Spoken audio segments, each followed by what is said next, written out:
Hello, ladies and gentlemen. I found him. He's back. Thank you all for popping out, and it's time for Lord Voldemort, otherwise known as the Nomad, to pass on his wondrous wisdom. All yours, mate. This won't be wisdom. We're just going to discuss world events, not real world events, but just pretend world events because none of this is actually real anymore in today's society. Not anymore, no. Now, on the face of this, okay, on the face of this first article, you would think that there's a lot to agree with here, and you'd be kind of right. Because I kind of agree. I only kind of agree. All right. But the word is wrong. She used the wrong word. What am I talking about? How many people saw this article? Let's go ahead and click on this. Yep. And hopefully it won't flicker. Mm-hmm. There we go. Right. I still say it like machine guns. I don't care. It's not a machine. This up here is an advertisement for a digital micrometer. I don't care. They look like machine guns first glance. All right. And I apologize for all the freaking crap going in the background because I can't pull this up with my ad blocker on. All right. Exclusive. Katie Couric covered up RBG's dislike for taking the knee.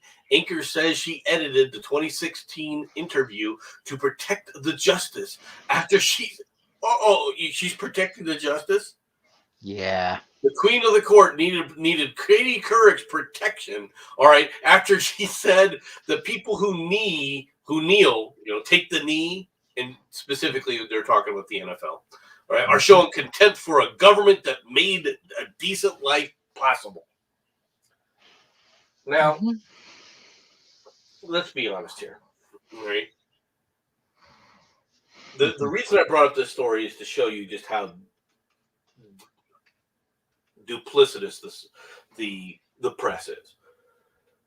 The press will do everything they can to hide the truth, all right, the ugly truth from certain people, all right? Yep. And protect people and go out of their way to protect people, all right, that they know when they say something that other people won't like, if they're part of the leftist set, well, we gotta prevent that. All right. Now, what RBG Ginsburg, what Ruth Bader Ginsburg stated is accurate except for one word. And you know what that word is? Go on. Government. True. Not the government they're showing disrespect for. It's the nation. Yeah. It's American society. And that's reality. And anybody who wants to argue with me and disagree, and I've already had this discussion many times. People like, oh no, you got to understand. I don't have to understand shit. You got to understand, no man. You got to understand. No. I don't have to understand shit. I understand. All right. Well, very well, what the intent is. So as you know, Nomad, Sean has said Mr. Nomad and Ranting Monkey would agree about the press.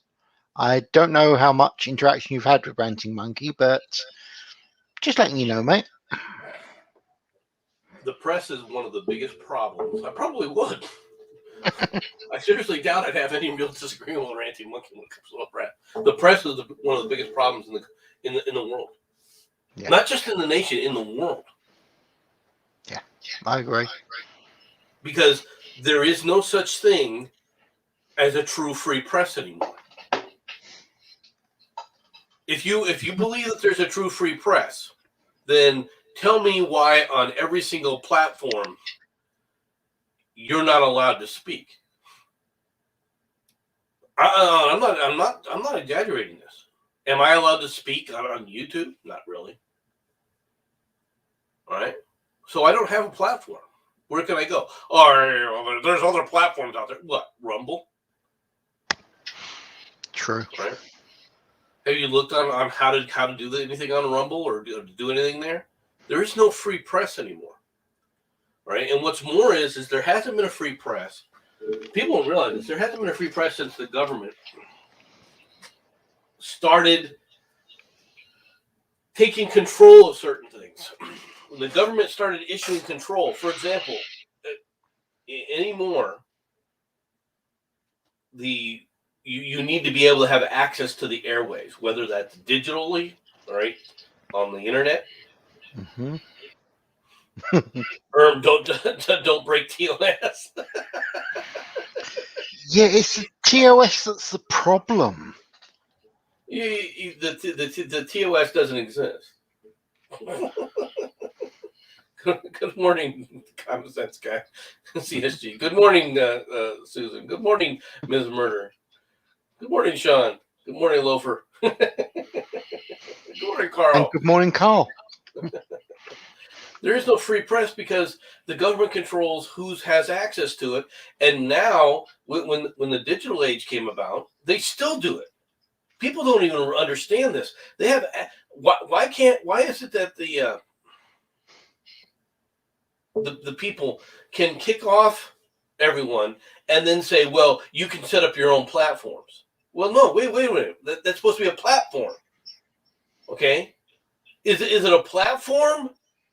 Or is it or is it something else? If it's a platform for speech, then it has to be opened up to everybody. If you start going on there, well, I don't like what this person is saying, right? That's fine, except for the fact that, okay, well, what's criminal now? You think it's a joke? It's not. In Britain, if you make a joke that's quite off color, you go to jail. Okay. So you can't come back and say that this is freedom of speech when what they're doing is they're saying anything. If you don't say something that somebody else finds offensive, not that's dangerous to the nation, not that's dangerous to society, or that people aren't getting harmed over, right? It's all over. She's now. not wrong. She's not wrong, though. Let's be fair. No, that's who these people are. You're gonna go back to the past and complain about a song? You're gonna go back in the past and say that these people were misogynists or everything else. For crying out loud, have you heard the music? Have you? Let me know when you're going to take a look at a rap song from the 1990s. There is a guy, Elvis Costello, Oliver's Army. He says quite freely and happily the N-word in there, and nobody says a word about it. Fascinating, eh? It isn't just that. Is you can sit there and take a look at what the gangbanging, rap. How come they're not being called out for being misogynist?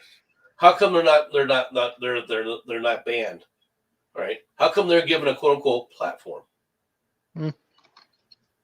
Right? And yet at the same time, if I tell you my opinions concerning, the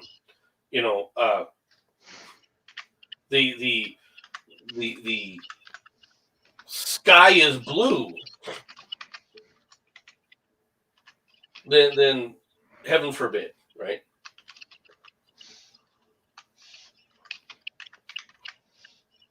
Then you can't you're taking the mickey. If I call out absolute government malfeasance, then you're going to come after me. The press will then either not give me a platform, not let me speak, or they will sit up there and cut words to take things out of context. Now you have a speech by RBG where she talks about. That's an interesting one. Yeah. From Chirati. I've seen a 16-year-old girl was locked into a school lunchroom, then put in handcuffs and sent to jail for protesting against the mask mandate. Not the first time either. She's been given several, and she continues on with fines and suspended for doing the same thing all year. I'll be honest, respect to the girl. If she's got the guts to actually stand up, then I've got nothing but respect for that person. Yeah. Because they're colored people, POC, and whitey oppresses them. Yeah. Okay, I want to make a comment about that because I had an argument with a working colleague, and she's not an unintelligent individual. All right, she's much younger than I am, so there's that aspect of it. But the problem with that view, okay, is corruption and the excuse for corruption. When you excuse corrupt behavior and say, well, that corrupt behavior is justified because, well, they were made to feel bad. They were made to feel oppressed. Because when it comes right down to it, that's what it is. If a person reacts to something that's been done to them specifically, and you ignore the ramifications of their actions, okay? Mm-hmm. For example, if a guy calls you a dirty,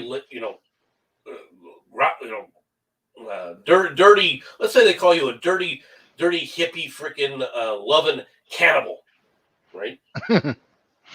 We'll just use that as an example, and you take offense to it, right? For whatever reason, we don't know why, right? Maybe being called a hippie. I agree. The cannibal's fine. Hippie, oh no, right? Mm-hmm. But if you take offense to it, and you then pick up a brick and throw it and hit somebody, is that justifiable?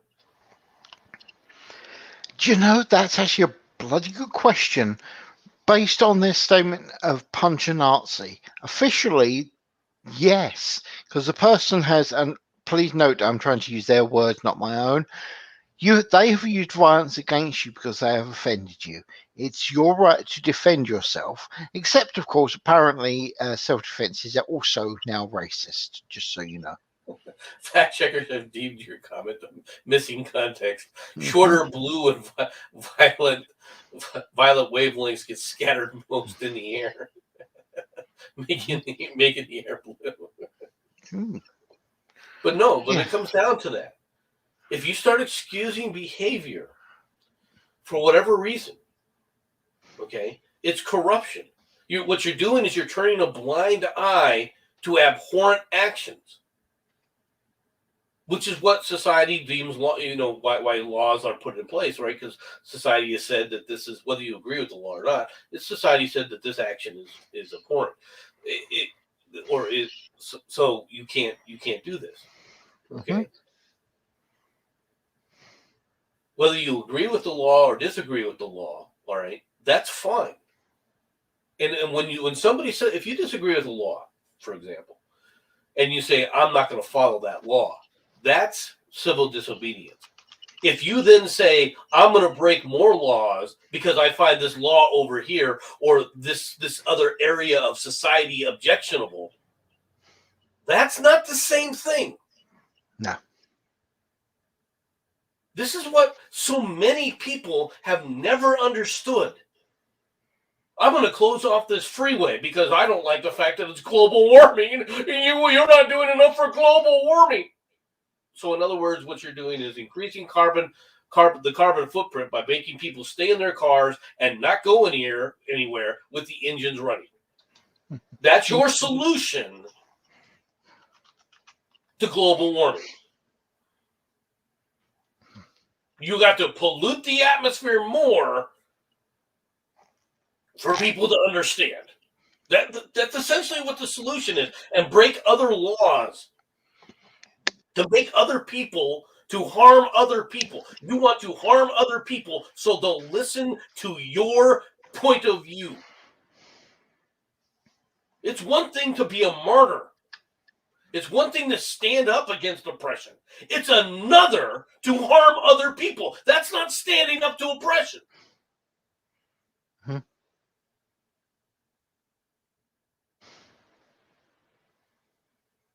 What it's doing is it's creating an atmosphere where corruption is acceptable because you can justify it by fifis.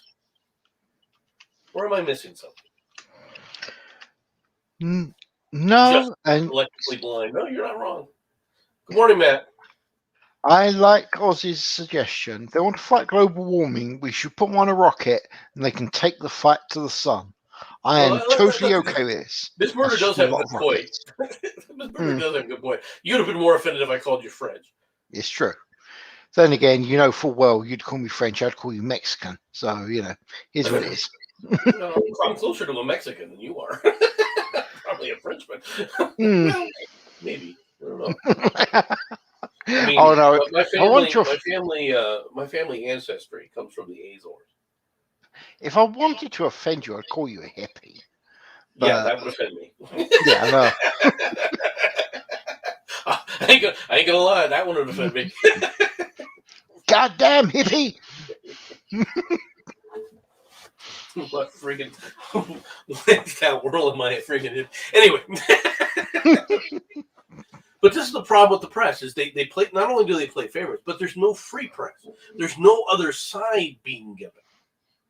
In fact, if you start to give the other side, the one side tries to shut you down. Yeah. That's where this whole argument is. If you try to give a point of view that's counter to the narrative of the left, they will try to shut it down. Period. No ifs, no ands. Quite frankly, no buts. Mm-hmm. And you have people like Katie Couric. Oh, yeah, I'm a journalist. No, you're not. Well, they're taking a knee because of racism. They're not taking a knee because of racism. Because they're taking a knee. Well, in a sense, they are, I guess, because they're taking a knee because they're racist. When I hear hippie, I think of the teacher that Beavis and Butthead. I don't know Beavis and Butthead enough to know who the teacher is. Do yourself a favor. Do not bother researching it. It's not good. Okay. It's not. All right, let's talk about something else that's going to get us in trouble. You ready? Mm-hmm. Always. All right. Let me click share. Mm-hmm. Share screen.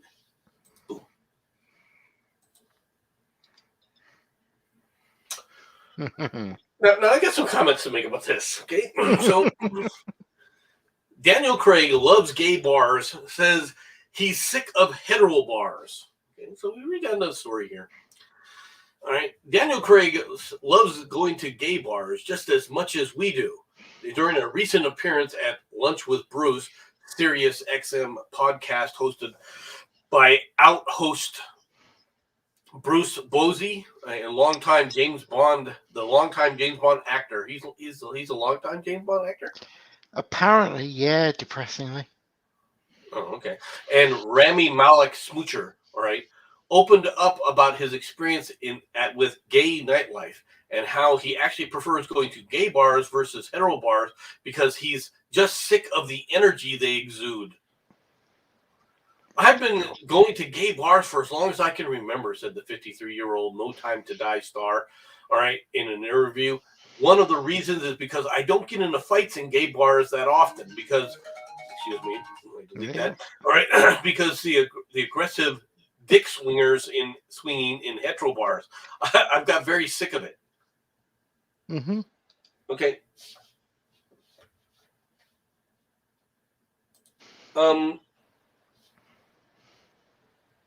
Hey, have you been to a gay bar? I, as I've said earlier, I've been to several gay nightclubs with a gay friend of mine. They are fascinating places. I don't know if your experiences are the same as mine. Okay. Okay. But I've been to a few, as you have. Hmm. It's a gay nightclubs. Now, I will admit that there's probably not fighting, okay, going on. But there's a hell of a lot more sexual harassment going on, Oh yeah. okay? Because the moment you walk in there, you're a target Yeah. of unwanted sexual attention, okay? This is reality. Now, which goes to the question of, well, what are you going to a bar for? Right? Many people go to a bar to quote unquote pick up a partner for the night, right? Hmm. Now, me and my guy, my compadres, I should say, right, when we were in the military, would go to bars, right, just to drink and have a good time, not to pick up anybody. Yeah. And there were several reasons for that, and not the least of which was, especially if you were on base, the people, the women that were in these bars tended to be the wives and the lovers of people that were deployed. Yeah. And so if you wanted to wake up one day with a guy who just came home after a 2-week exercise, be tired, pissed off at the world, and then finds his wife in bed with somebody, well, Yeah. you could go down that road. I'd like to bring up something CSG has said. I don't want to praise you, dude, but nothing to do with big-headedness. I've gone into this gay bar with my friend Bruce because he just wanted me with him because, to be honest, we're best mates. It's what it is. Now, I had gay guys coming up to me and trying it on with me. To be honest, they were probably losing their living shit because I was wearing my combats. So I'm top to toe in camouflage, and immediately it's, hey, soldier. And it's like, look, thank you very much, mate. I'm not gay. No, thank you very much for the respect. He went mental, okay? He so very blatantly explained, back off, leave him alone. He's not interested. They will come after you. It's just one of those things. It's not, and perhaps it's a little bit. The way I said it came off wrong. Mm-hmm. The aggressiveness that you see, right? And it I wasn't grabbed. Okay, I wasn't. Oh, I was. Who was that? Well, I wasn't grabbed. Or anything, right? So there was no contact or anything like that from those standpoints when I go into gay bars, right? But gay bars have a different. It's a different vibe, all right. But Yeah. it's a different vibe in a different way, all right. I guess I don't know. I mean, I'm not a woman. I don't know if it's the same thing that women feel when they go into bars, right? I really don't know. Okay, but the clubs that I've been into, right? When I've gone into all the different back in the day. Now, granted, this was 30 years ago. It's good Quite when you frankly, remember that, isn't it? if you start to realize the decades have gone by. Mm-hmm. The thing about, like I said, the thing about all that stuff is you go there, you're not people that get into fights in clubs, right? Especially the clubs that I in the military that I would hang around with the guys. There were guys that I can't argue this point. There's guys that go into a club looking for a fight. Oh yeah. Right? There are people for whatever reason go in there to try and pick a fight, and generally those kinds of people are, well, quite frankly, they're insane, and also they tend to start with being kind of short like I am, which is already a problem. Right? Because I've seen it. Guys go out there, get that liquid courage in them, right? Take a few down, look for the biggest guy, and then intentionally try to piss him off, which is quite often successful. You know, this does happen, and I know that there are certain people, that there's a certain group of people that for whatever reason these things will happen to. Yeah. That's one of the reasons why I laugh so hard. I was seeing an interview of an NBA player, right? And I'm trying to think of the guy's name, and he was Grant Hill, right? Mm-hmm. Now, Grant Hill, if you know anything about the NBA, is one of the I don't want to use the word, but I'm going to anyway, right? He's one of the good guys. Mm-hmm. Right? He's one of the guys who's laid back in the sense that he's going out there. He's not blaming society for everything, right? He doesn't think he never thought of himself as the greatest player. You know, he's not out there. I'm the greatest. He went out there doing his job, and he was good. He wasn't great. He was good, right? But he was quiet. He went about his job quietly, right? And if you talk to them and you see his interviews, he's one of those people you would like. I'd like to sit down and talk to this guy. You know, he seems like a genuine guy, not some caricature that's being portrayed like I am right now. Right? And he was doing an interview, and a guy asked him about Charles Barkley. And Charles Barkley was known for visiting nightclubs and getting into fights, right? And he asked him about Charles Barkley, and he goes, "Look, you know, you're not going to believe the stuff that happens to Charles. You got to understand Charles Barkley because of how he looks, because of his personality, he attracts these idiot morons that want to fight." Okay. Mm-hmm. He goes, I heard all these stories about if you go out with Charles, you better expect a fight, all right? And it's not because of Charles.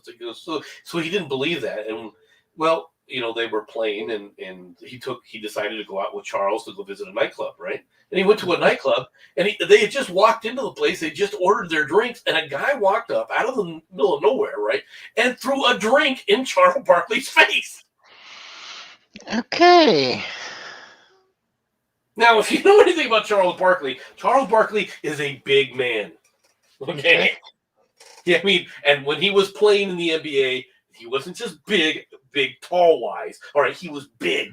Okay? Yeah. Big arms, big legs, muscle. I'm not fat, muscle. He got a little fat later on, but like today, right? But he was muscle then. Right? And this guy, my size, walked up to him and threw a drink in his face. And I'm like, Grant said, I couldn't believe it. I was just standing there. He goes, what did you do? I said, I couldn't believe it. I just standing there. He goes, what Charles do? Threw him through the window. Okay, I've done that. I'll be honest, I have. And yes, this is for you, Miss Murder. I have yeeted someone through a window because they irritated me. In all fairness, it was actually I was at the bar, and he must have been drunk. There's no other excuse. Decided to come up and be a complete dick to a woman within hearing range of me. I'm no paladin, but I am not having someone talk to a woman that way. So the man learned to fly the quick way. And the thing is the barman literally looked up, looked over at me, looked over at the empty space, and then just carried on. Looks like CSG is interested in joining you. Carry on, though. He wants to discuss things with you. Cough, cough. You can discuss things with him. Mm-hmm. It's the thing is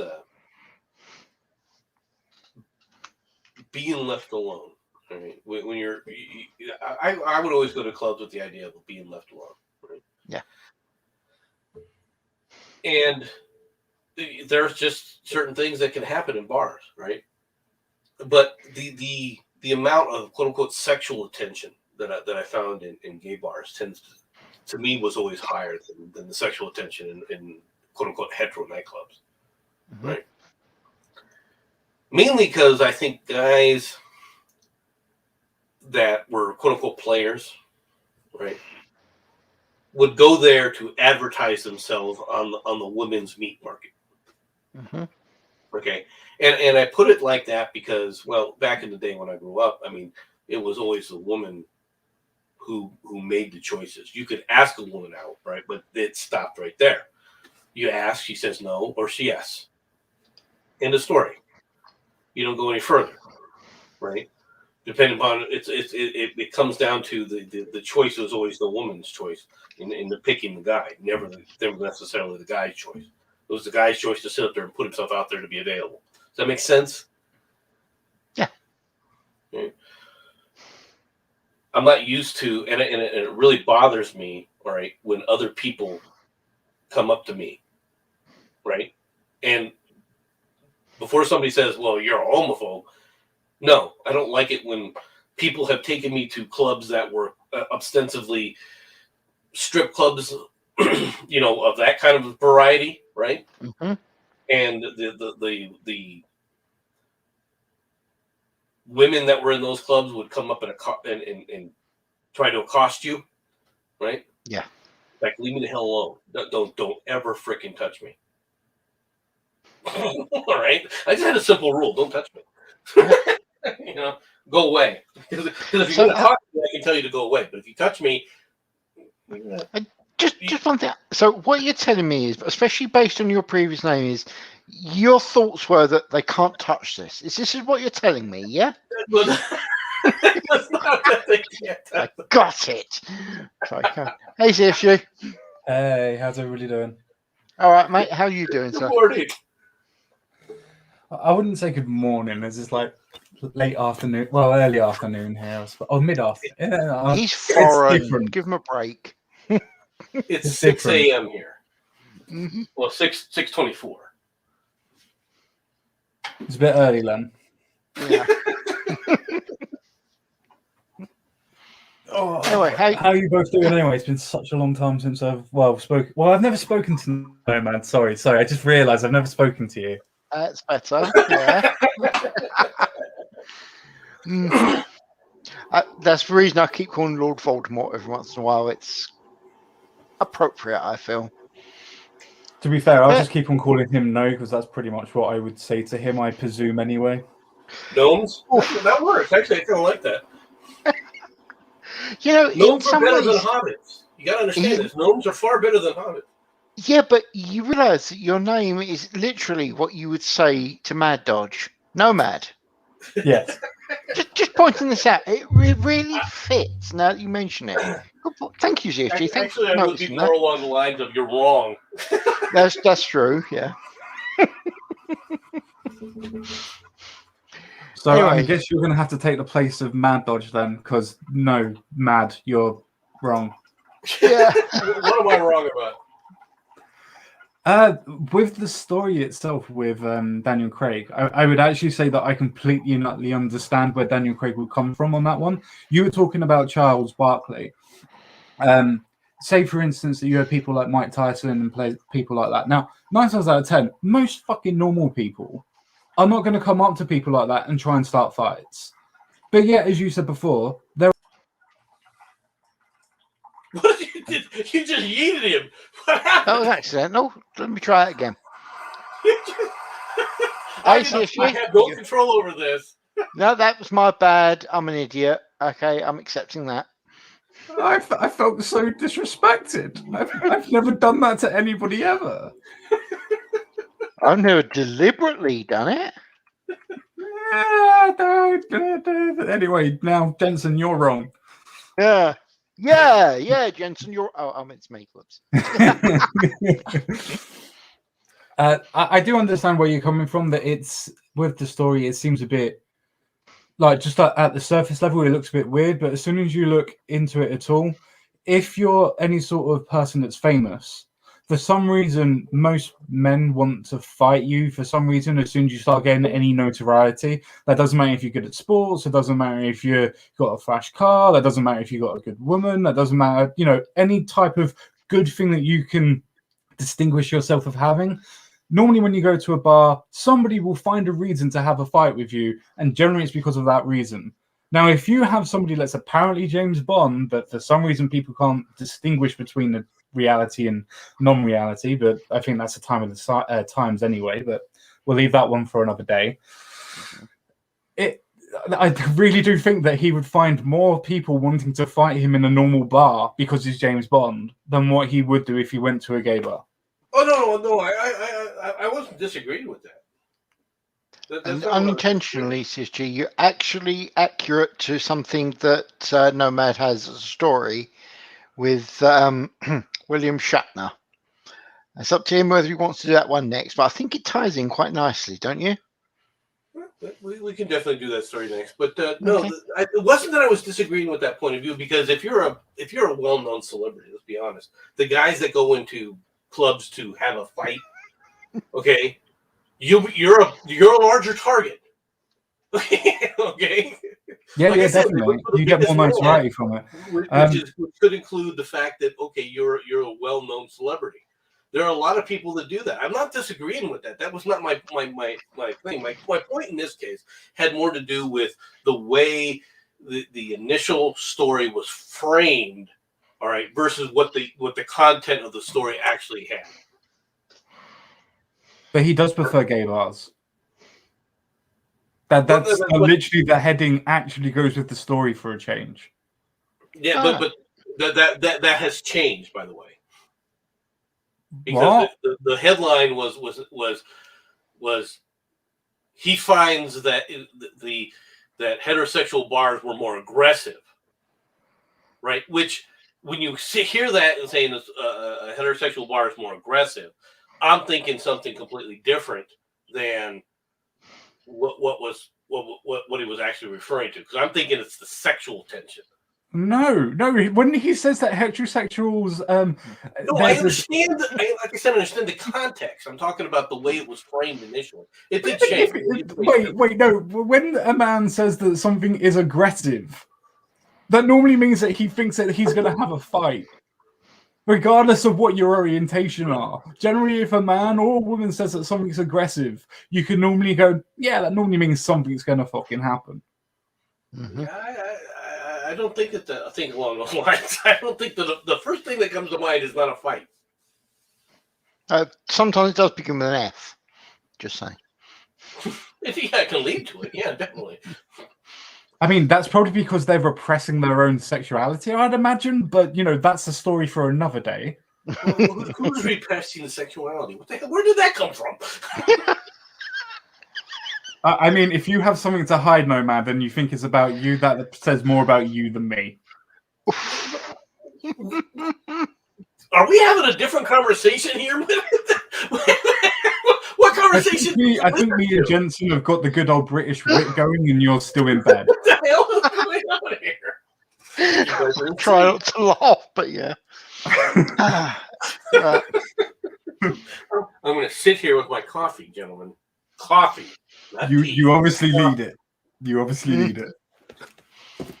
Yeah, he likes his hot brown liquid. So you wanted to do this next story. Yeah. I said nothing wrong because the description I gave for it was perfectly reasonable. It is definitely hot brown steamy liquid. Yes. William Shatner, TV's Captain Kirk, blasts into space. From Tiberius, Texas, the AP, Hollywood's Captain Kirk, 90-year-old William Shatner, blasted into space Wednesday in a convergence of science fiction and science reality, reaching the frontier aboard a ship built by Jeff Bezos' Blue Origin company. Penis. The Star Trek actor and 3 fellow passengers hurtled to an altitude of 66.5 miles, 107 kilometers over the West Texas desert in the fully automated capsule, then safely parachuted back to Earth. The flight lasted just over 10 minutes. What you have given me is the most profound experience, an exhilarated Shatner told Bezos after climbing out of the hatch, the words spilling out from him in a soliloquy almost as long as the flight. I hope I never recover from this. I hope I can maintain what I feel now. I don't want to lose it. Well, you're 90. Hang on to it as long as you can. All right, he said that he was going from the blue sky to utter blackness in space was a moving experience. In an instant, you go, whoa, that's death. That's what I saw. Great. Now, my point with this, okay, was I accept that nothing went wrong, and I'm really glad nothing went wrong. But had it gone wrong, I almost guarantee you 90% of those morons that went with him would have actually looked at Shatner and gone, well, you're captain. What are we supposed to do? Just because of who he plays. I bet you that is exactly what would have happened. Shatner would have just gone, yeah, Leonard Nimoy's not with me anymore. Oh, yeah, no, that's true. Where's Spock when you need him? He's already in the Great Black. Yeah. That's true. Spock wasn't always the one that was saving him, although that became the trope. But it did, didn't it? Oh, dear. No, seriously, though, okay. If those people ever watched Star Trek, and there's a 99% chance that they did if they were on that bloody flight, they would have looked at him and as an automatic reaction, well, you're Kirk, you deal with it. Okay? The fact that he would actually sit there and basically look at him and go, I don't know what to do, that would confuse the living hell out of these people, I feel. Perhaps, but I do, there's certain things about this story that I didn't get into, but that were quite interesting. First of all, Jeff Bezos handed William Shatner toys from his youth. 2 toys. One was a tricorder, and the other one was the old style, Star Trek communicator. Oh my God! And So I found that interesting because and apparently Bezos' mother had saved these things, so Bezos had asked, so that he could carry these into space for William Shatner carrying these toys into space. Wow. And I find that interesting because the impact. This is something that the people don't even know that weren't alive at that time frame. The impact Star Trek had was much deeper than what many people ever even understood at the time. At the time, it was a show that ran for 3 seasons. It only had 3 seasons. Mm-hmm. Okay. But the impact on society as a whole, as something hopeful, all right, was something that was desperately needed at that time frame because everything coming from Hollywood at that time was all negative. It was all 3 Days of the Condor. Fair. In all fairness, okay. When it comes to the Star Trek and things it's actually done for the world, I don't think people realise, okay, you wouldn't have the flip-top mobile phones if it weren't for Star Trek. You wouldn't have tablets if it weren't for Star Trek. And at one point, apparently, bunch of scientists, people were saying, so when are you going to get the warp drive? And they actually turned around and said, we're working on it. Now, whether that's a load of crap or not, I don't know. But the point is, this came about because of Star Trek. And most scientists, at the end of the day, whether they admit it or not, are basically nerds. Deny this, MC. Go on.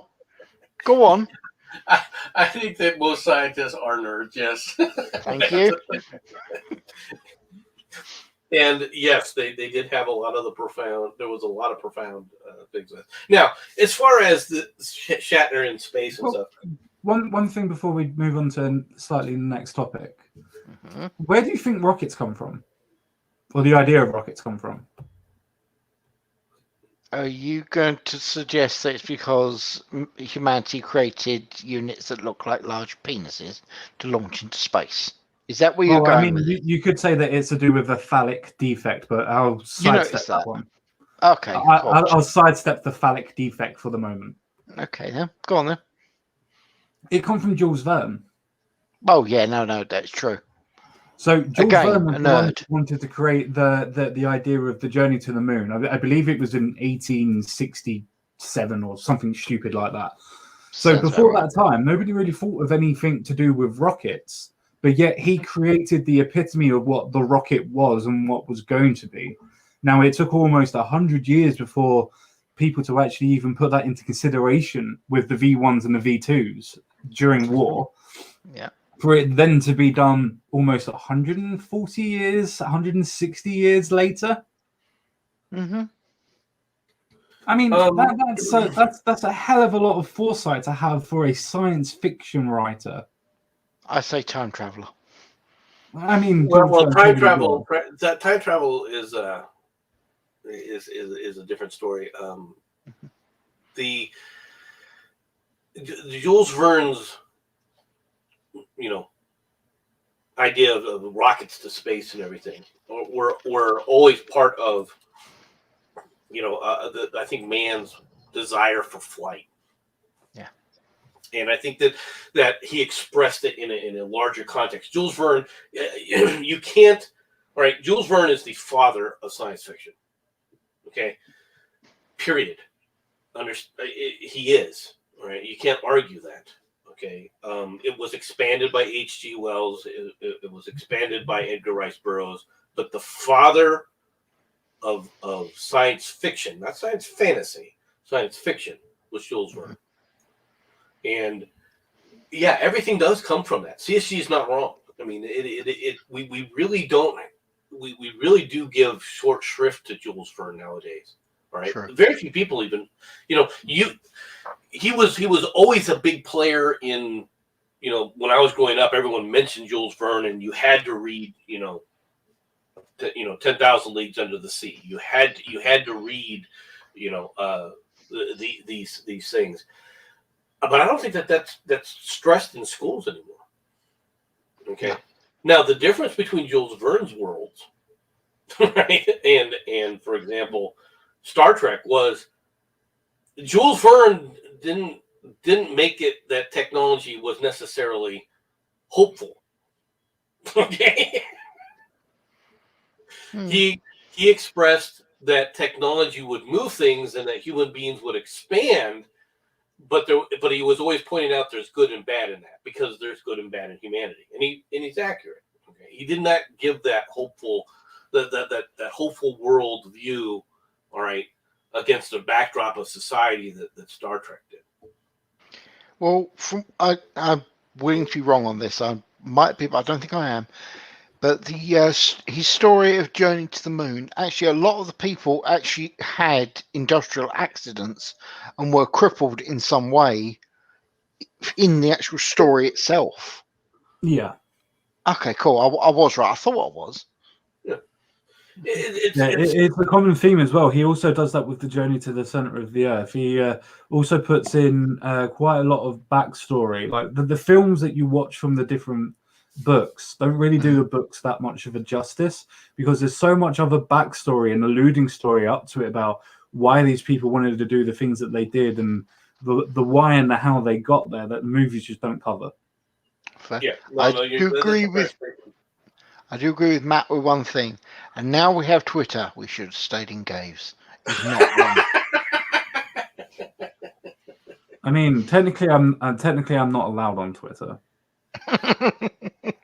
I mean, I've found a way. I've found a way to be on there, but technically, I'm not. Yeah, of course. Hell, technically, Nomad isn't on YouTube, so I think that's a bit of a. Yeah, but I can understand why somebody like Nomad would have been kicked off of YouTube. He's very aggressive in his delivery. He may not necessarily be wrong in what he says, though I can disagree with most of what he says. But he may not be wrong, but he can be attributed to being aggressive in terms of services and so on. What the fuck did my milk toast fucking shit get me kicked off for? So you're saying that if you're a compliant little agent, you should be left alone? Is that what you're saying?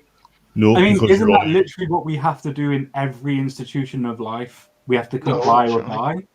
Yeah. You Hey, don't have to Batman. be Hello, compliant. Jenson. Good morning, Batman. You don't have to be Good compliant. afternoon. Whose channel is this on?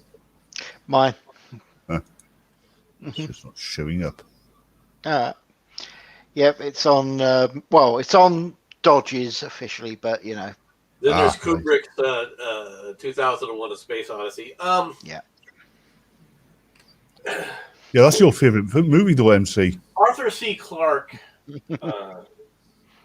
Arthur C. Clarke book. All right, it was much better than the movie, but the problem, and I like the movie in a lot of ways. All right, the problem with movies back in that time frame, or even all movies really today, if you're basing it off a book, the books can carry so much more context than the movies ever can.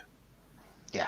Well, So a lot of that you just can't bring it into the context unless you make the movie 6 hours long. And how many people are going to sit through a 6 hour long movie? Nobody. I mean, people watch Lord of the Rings, dude. People watch Lord of the Rings. And You're not wrong. but they were only 3 hours long. Yeah, and Lord of the We Rings. put them together and they're 12. It's true. And Lord of the Rings needed about 30 hours. Okay, Yeah. let's be perfectly honest. I mean, the only way somebody's going to... Question though, do you think that the people that actually went to watch Lord of the Rings would have actually have sat there and watched more of it? Because I remember when they, what was it, the second or the third one, when they first introduced the dragon underneath, where it should have been like a 6 hour film, because they cut 3 of the hours, everybody pissed and moaned about it because they wanted to watch it. The dragon in Lord of the Rings? You mean the He's talking Balrog? about Hobbit. Oh, He's talking about Hobbit. The Hobbit. Yeah, sorry, yes. Sorry, Smog. Yeah, but I mean, I went to the movies to see all 3 of the Lord of the Rings movies, and even then, you kind of felt like you should have been fitted with a colostomy bag. Well, okay. I'm going to do this just because it's funny. I dragged B into watching Fellowship of the Ring. Okay, don't ask. I managed to drag her in there. We got to one point, and she's getting up. Oh, it's finished, isn't it? I'm like, no, we've literally barely started watching, and she actually ended up falling asleep watching it in the cinema. That's why you hilarious. That's why you took her in, wasn't you? Because you were planning on leaving her there. Shh. I bet it was somewhere she didn't know. I bet it was an area that she didn't know as well. Actually, it was. But yeah, No, I would never do that to my sister. And if you're listening, the police, I would never do that. To be fair, I don't think it's actually fair to the other people if I left her there. To be fair, your sister is actually important and works for something important, so she's probably not listening. Yeah, I'm more worried about the police coming after me than her. Yeah, I'm sorry to tell you, you're still not that important. How can you say that? I am the most important person ever. You do realize he has a time machine? You do realize he has a time machine and is the original Jack the Ripper, right? I mean, I don't think he has a time machine, though. It wouldn't surprise me if he is the original Jack the Ripper because he's a vampire. But I know. Confirm or deny, but it was foggy. He's not a vampire. He's a ghoul. There's a difference. As long as he doesn't live in Tokyo, that's fine.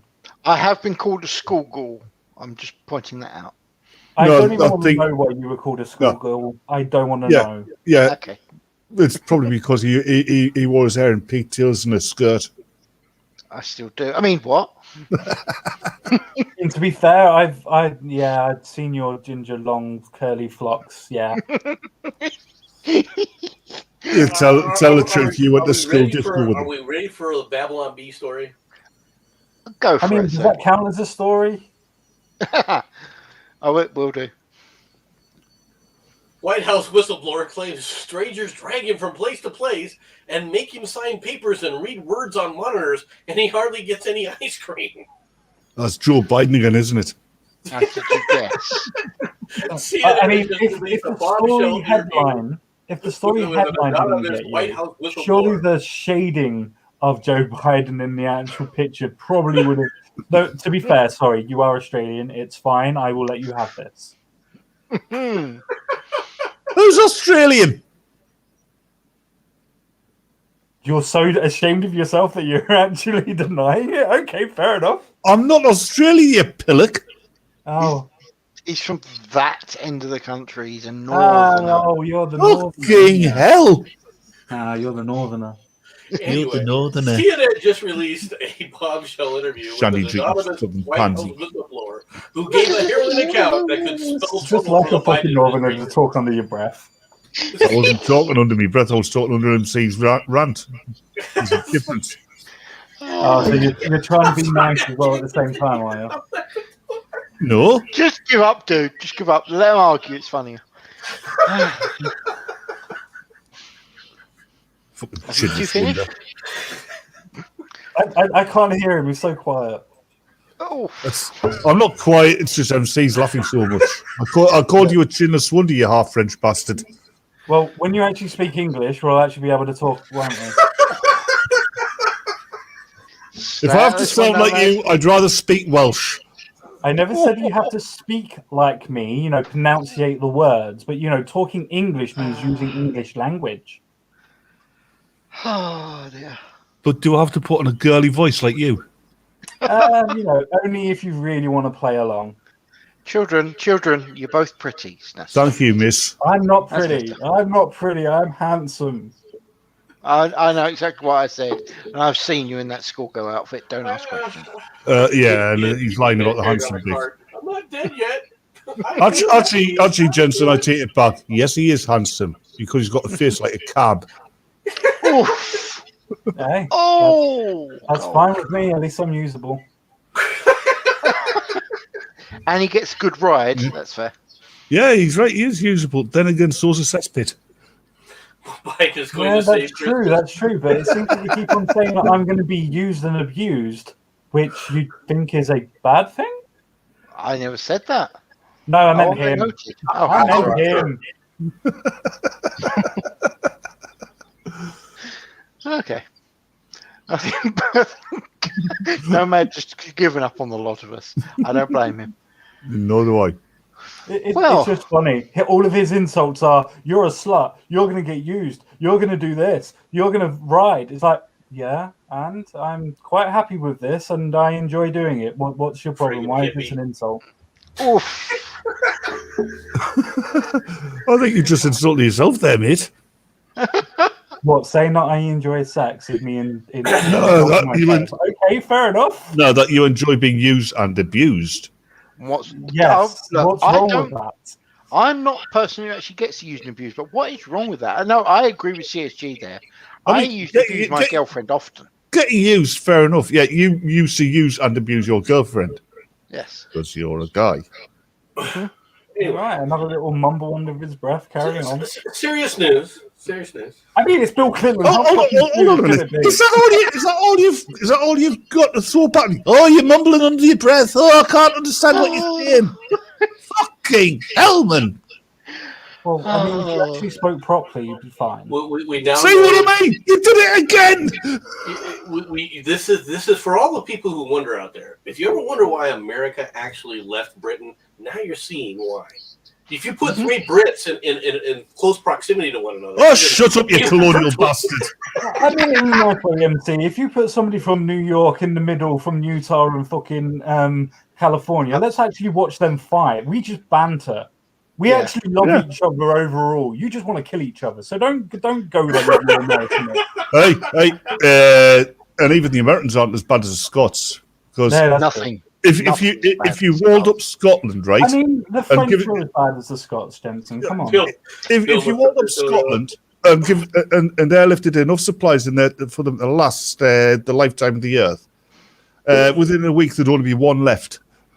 Yeah, and he'd be drinking all one of Scot, the not the supply. One Scot because they kill each other over it. Okay, but by his side, Bill Clinton's health update. Hillary Clinton spotted leaving a hospital after the ex-president is in ICU with sepsis. Well, she went in there to drain a bit more life out of him, you see. Hillary Clinton was spotted leaving a California hospital after visiting her husband, Bill, who is fighting sepsis in intensive care. The former president let's hope he doesn't get HIV. University of California Irvine Medical Center for an infection on Tuesday. Spokesman for the former president said Thursday. Now, Hillary was pictured entering the Orange County Hospital on Thursday night. The 73-year-old was wearing a white face mask and flanked by her security team, and Huma Abedin. All right. She appeared to be in good spirits as she spoke with others as she left. That could be taken lots of ways. She's been slowly draining his life from him ever since they got together.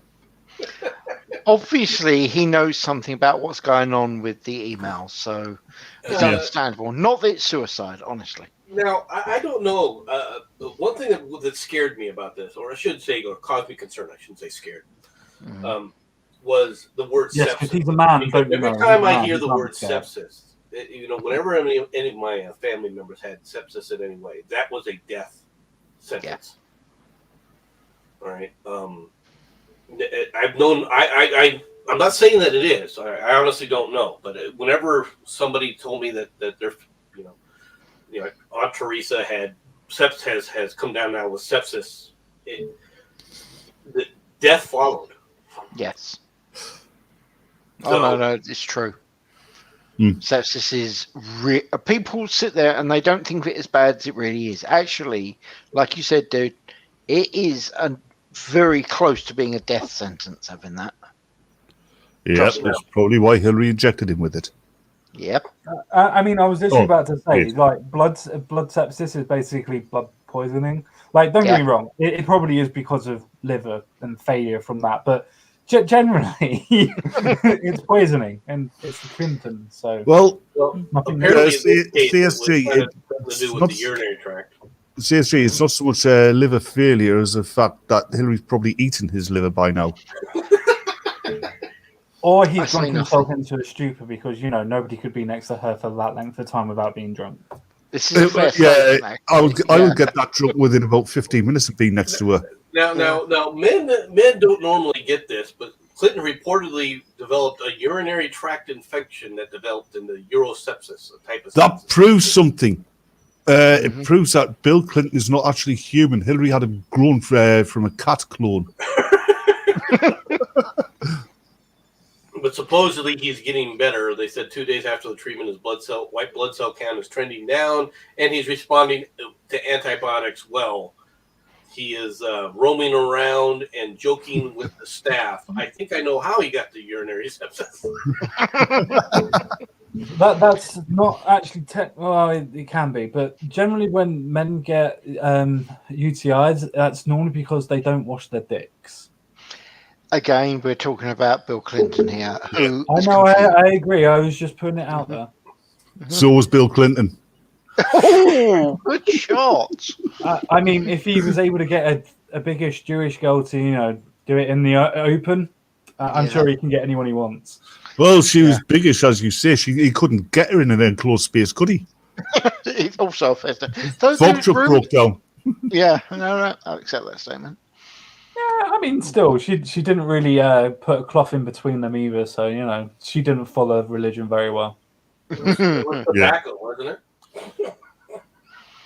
Well, and hit the back of her throat anyway. And then there was that present he bought her. Tobacco leaf. No, I'm saying Clinton did buy tobacco leaf condom.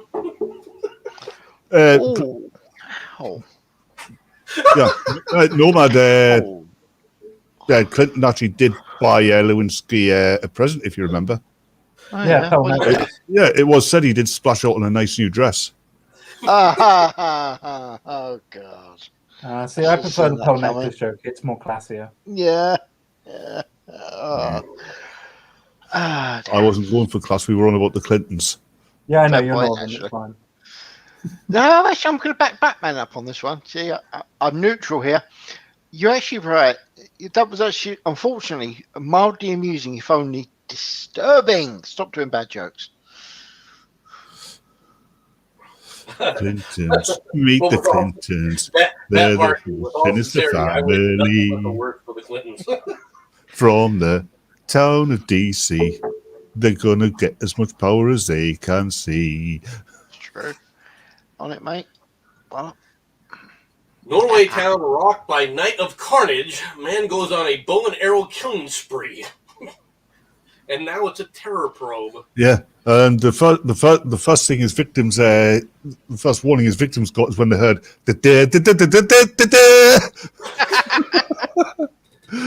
You have failed.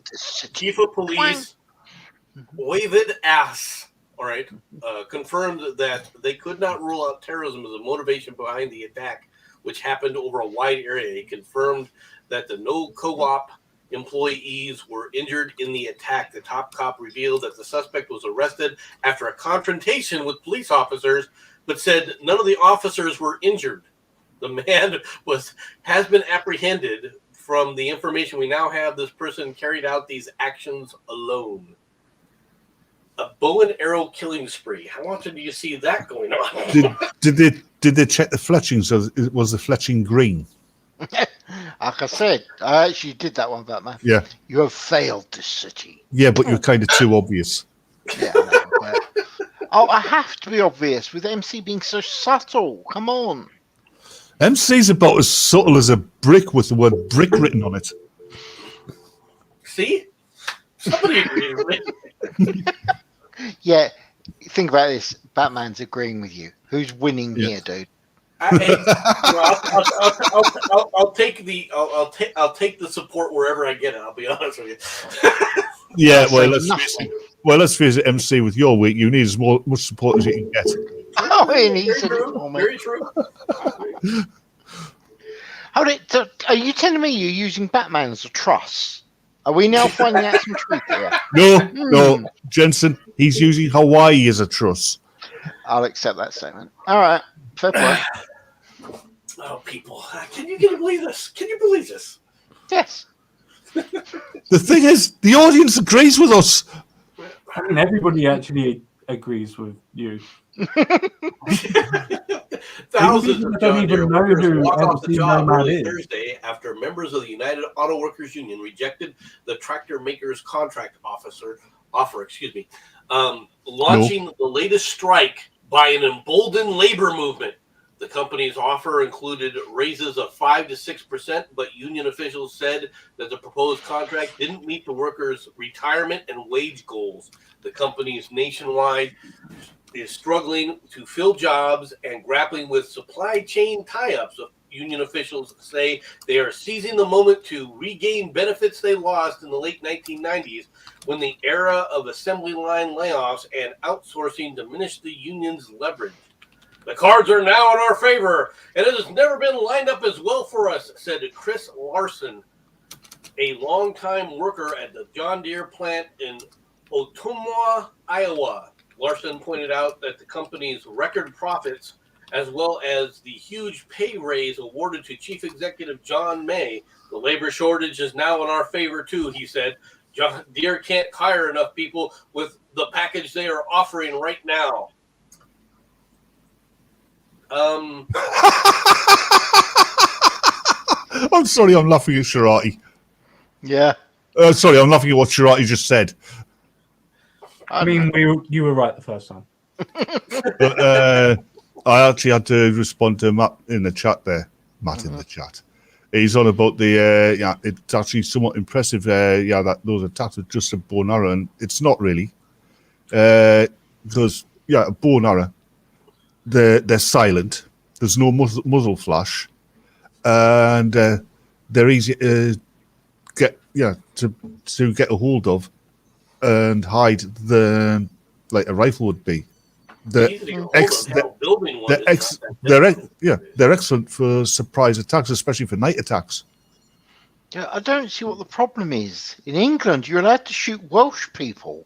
It's legal. I don't see what your problem is. You're allowed to pop. You're allowed to pop. Wait. Only in the city of York, and that's at night. I'm okay with this. They can't see it coming, and they're all northern, so who cares? Actually, I believe it's something which hasn't been removed from the law books. I think you're still allowed to hunt Welsh people. I've actually found out about that. The ruling of it is any law that supersedes it was brought out afterwards actually goes against it. So the law of murder actually beats that law and the law of carrying an offensive or deadly weapon. But the law of murder only counts if you're human. Yeah, unfortunately, people that are from Wales are unfortunately classified as human. Depressingly.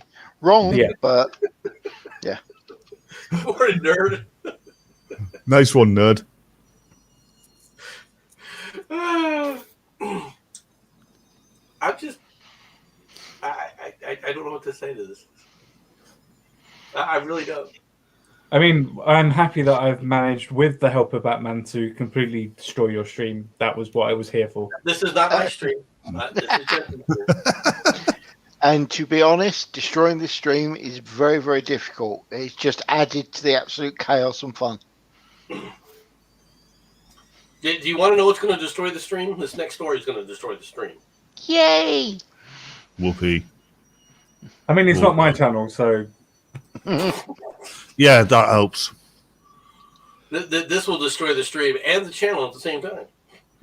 Rising COVID numbers return to pre-vaccine levels in Minnesota. Hospitalizations have reached a high for this year. So it's gone down then. Minnesota on Tuesday reported a COVID-19 test positivity rate of 8.3%. That is the highest in the vaccine era, and a level of hospitalization that hasn't been seen since the first shots against the coronavirus were administered in mid-December. The COVID-19 hospitalizations in Minnesota have reached 960 on Monday and include 254 people needing intensive care because of breathing problems or other complications. While this is below the record 1,864 hospitalizations on November 29th, it is the highest in 2021 and combines with patients with trauma and other illnesses that fill up 96% of available intensive care beds and 93% of non-ICU beds. The escalating corona wave, fueled by the fast-spreading Delta variant of the coronavirus, is a gut punch to health leaders who had hoped that the vaccination progress would knock out the pandemic, with more than 75% of eligible Minnesotans 12 and older have received the vaccine since the first doses were available. Okay. Minnesota is one of the most heavily vaccinated states. Hang on one second before you start going down that road. I've literally just checked on the daily cases for Minnesota, and if you go on to vaccinations, the vaccinations themselves only ever reached up to a high of people being vaccinated per day of 40,000, and that was only at this month. Since then, they've been going steadily down to most of the month being below 10,000 a day being vaccinated, to a couple of days ago going up to the maximum of 20,000 and then shooting back down to below 10,000 again. So when you say that Minnesota is one of the most heavily vaccinated areas, it really isn't. What actually? I disagree with you because, first of all, when you use those numbers, you're using those numbers out of context. Minnesota is not a heavily populated state. Okay. In fact, I don't think it even has as heavily populated as Arizona is. All right. And it's a large state. When you have 75% of your population is fully vaccinated in the nation where the average is around 50 to 60%. All right. Then it is one of the most heavily vaccinated states in the union. Based on percentage, I would actually agree. Well, that's not even correct, because people that have got their first doses administered only tops up to 65.6%. That means that only half of the people as well that have got their second dose, which you need both doses to be for the vaccine to be effective. But we're not talking about that. We're talking about in Minnesota itself. Yes, I'm talking about Minnesota. I've got the statistics up for you. The first doses administered in Minnesota is 217,953. That's at odds with what this story says. One is statistics, the other one's a newspaper. Well, the newspaper are reporting statistics just like everybody else is. Yeah, One, but one is let's local. One is a what do you call it? Aggregate that's put let's together from an aggregate point. yeah. Let's face it. The newspaper's going to look at statistics, and there's going to be two sets. There's going to be the current ones. There's going to be the old ones, and whichever are the most sensational, they're going to use. That's not an unreasonable statement. That's true. Modern newspapers sell on sensationalism, fear, and It's not the only thing. Drama. Because they also sit up there and have a proclivity. They have an agenda, so they won't necessarily put a story out there that will be necessarily sensational if it goes too far against their agenda. Fair. What I'll do in the private chat is I have just links. So if anybody wanted to bring up, you could actually have a look at just the daily for Minnesota, the COVID statistics. And if you switch between confirmed cases and vaccinations, you will see a massive correlation between when they are being vaccinated and it starts to go down, the fact that they're already there is hardly anybody that has it. And then when the vaccinations actually start to go back down again, they actually start shooting back up. It's still a problem though. Because the question still remains: Why now are the when we have the vaccinations? So vaccinations don't stop the spread. You know that, right? They're not there to design to stop the spread. They're not designed to stop the spread. They're designed to boost your natural immunity. Yes, they're there not to a stop vaccine, the actual then. effects being deadly. A vaccine is definitely supposed to stop the spread. No, it's supposed to slow it down. Exactly. If you get when polio was a thing, if you got vaccinated for polio, you still had a chance of catching polio. You just had a much lower chance. No, it's the same with TB. Tuberculosis. It's exactly the same with TB, is what Batman's saying. Yeah. We still can and we still do catch TB, but because we're so heavily vaccinated for it, we don't even notice it that it's in our system. But we still catch it and pass it on. Tuberculosis is a different animal, all right? For a variety of reasons, there is no vaccine that stops all tuberculosis. But and I'm not saying that it's at 100%, but to sit up there and call this a vaccine and then say, well, it's just there to boost the immune system. Old people who get the flu vaccine still get flu, but they get a much weaker and much more manageable version of the flu because it's being weakened by their boosted immune system.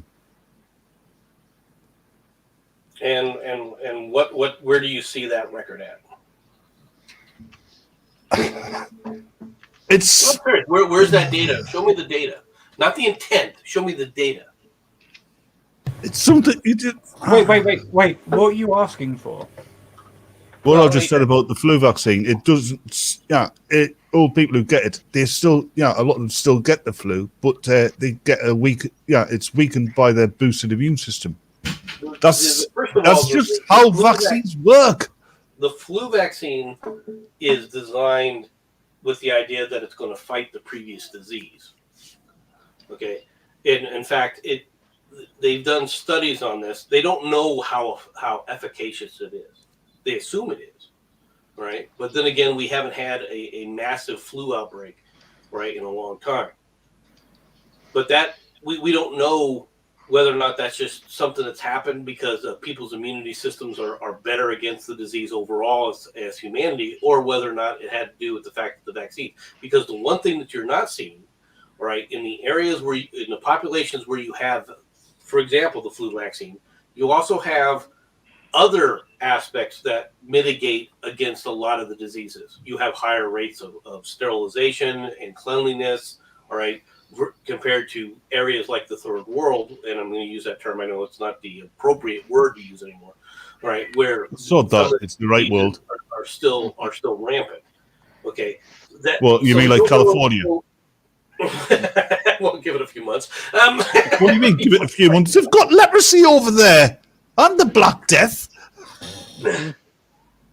But it's not at high levels even to this day, right? So yes, they do have those things.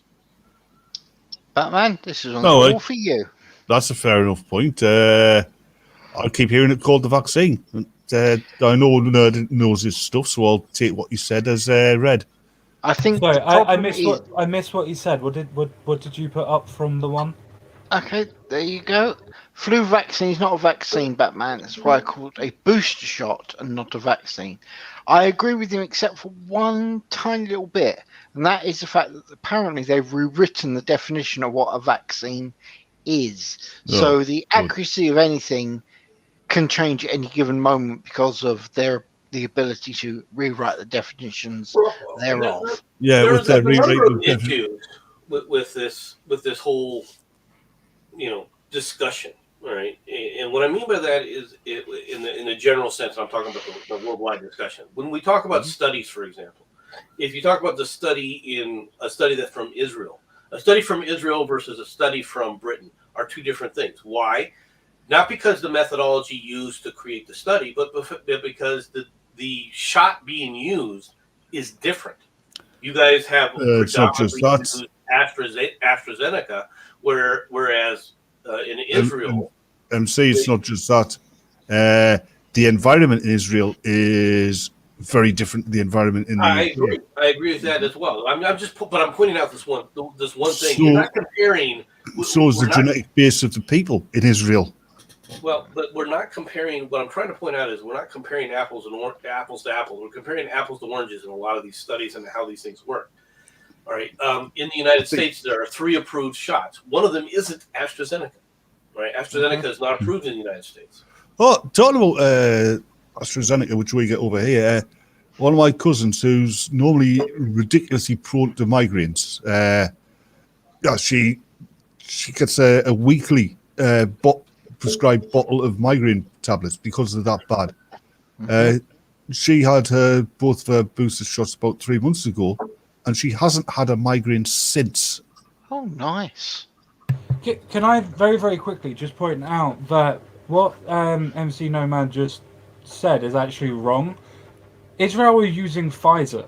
We are also using a mixture of AstraZeneca and Pfizer. So if we did a study on the Pfizer vaccine, as well as them doing a study on the Pfizer vaccine, we would both be able to correlate our data and be able to say that, yep, Pfizer vaccine seems to work this way in both countries. And you'd be able to adjust for the genetic and environmental. There is no genetic difference, Batman, apart from the physical expressions of genotypes.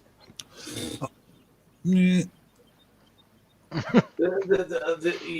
and no, but the thing is how much of your population is vaccinated with the Pfizer vaccine? At least half of the amount of the people that have the vaccine have either gone and have AstraZeneca or Pfizer. So half of them have got AstraZeneca, half of them have got Pfizer. Okay, I didn't think it was that high. I thought it was closer to, from what I had seen early on. And granted, this was early on. I thought it was like 90% was AstraZeneca. Whenever you go into, obviously you're not in the country, which is absolutely fine. I'll quickly explain it, and Jenson and Batman can tell me from their point of view if I've got this right or not. But when you go into the center to get vaccinated, you have 2 different queues. You have one for the AstraZeneca and one for the Pfizer. You are both queuing up in the same area, then shooting off at the different sides. And one half will get one bit, one half will get the other. Yep. I've heard about that in other places. In my part of the country, we've only had AstraZeneca.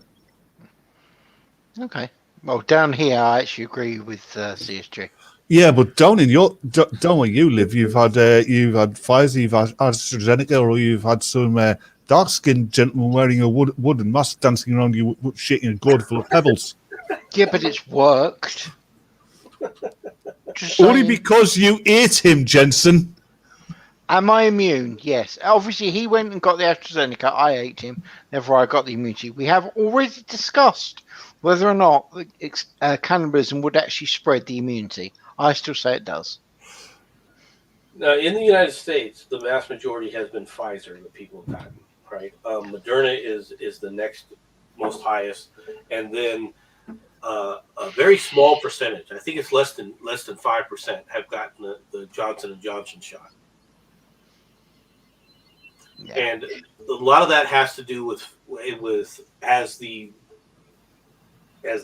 vaccination program ramped up, during a significant portion of that ramp up, Johnson and Johnson was declared okay. They stopped giving that shot because of the problems with blood clotting that was reported at the time. Which one is it that you looked at that was giving people an STD?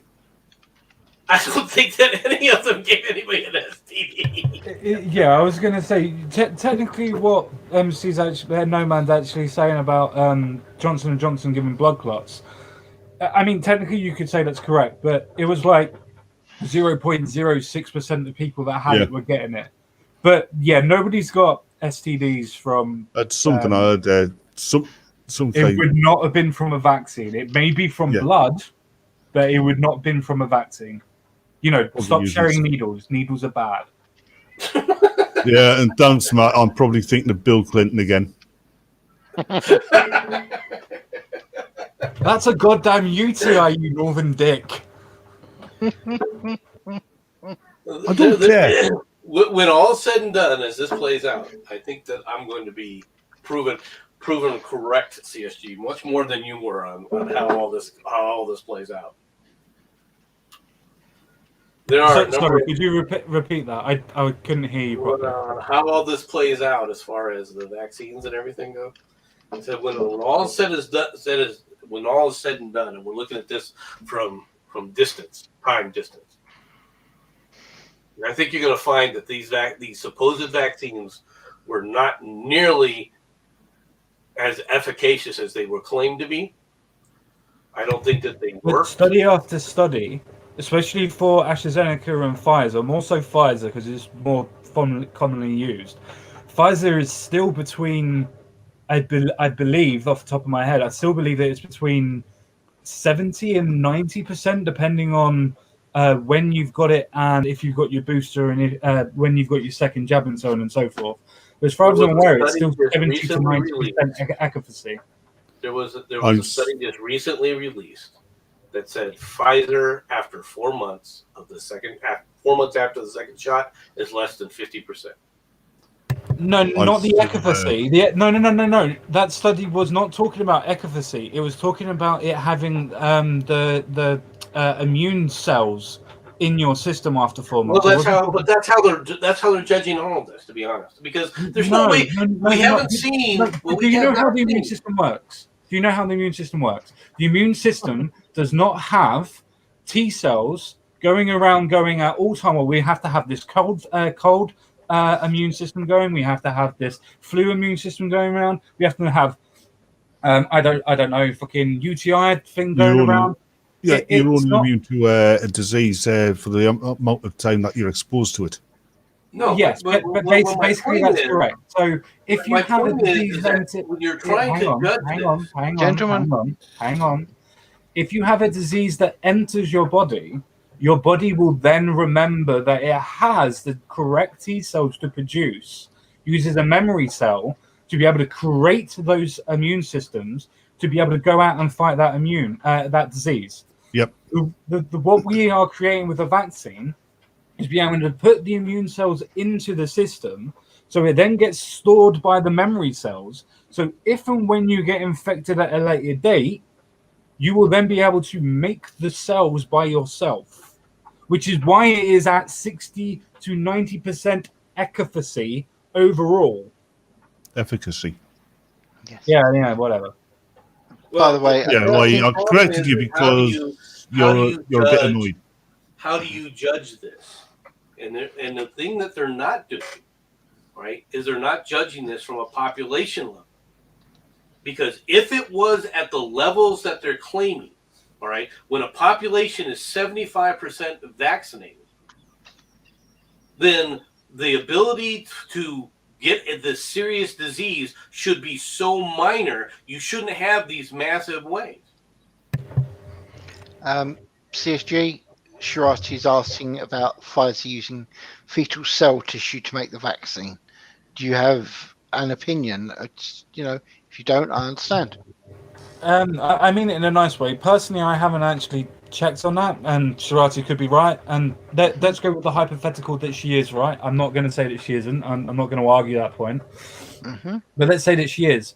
If they've already been aborted, and they're able to use the cells from that abortion to help people, what's wrong with that? The fact that you're sitting up there encouraging killing of a baby. No. Not encouraging. Oh no, I'm sorry, but that's what you're talking about now is sophistry. No, that's not what I'm saying.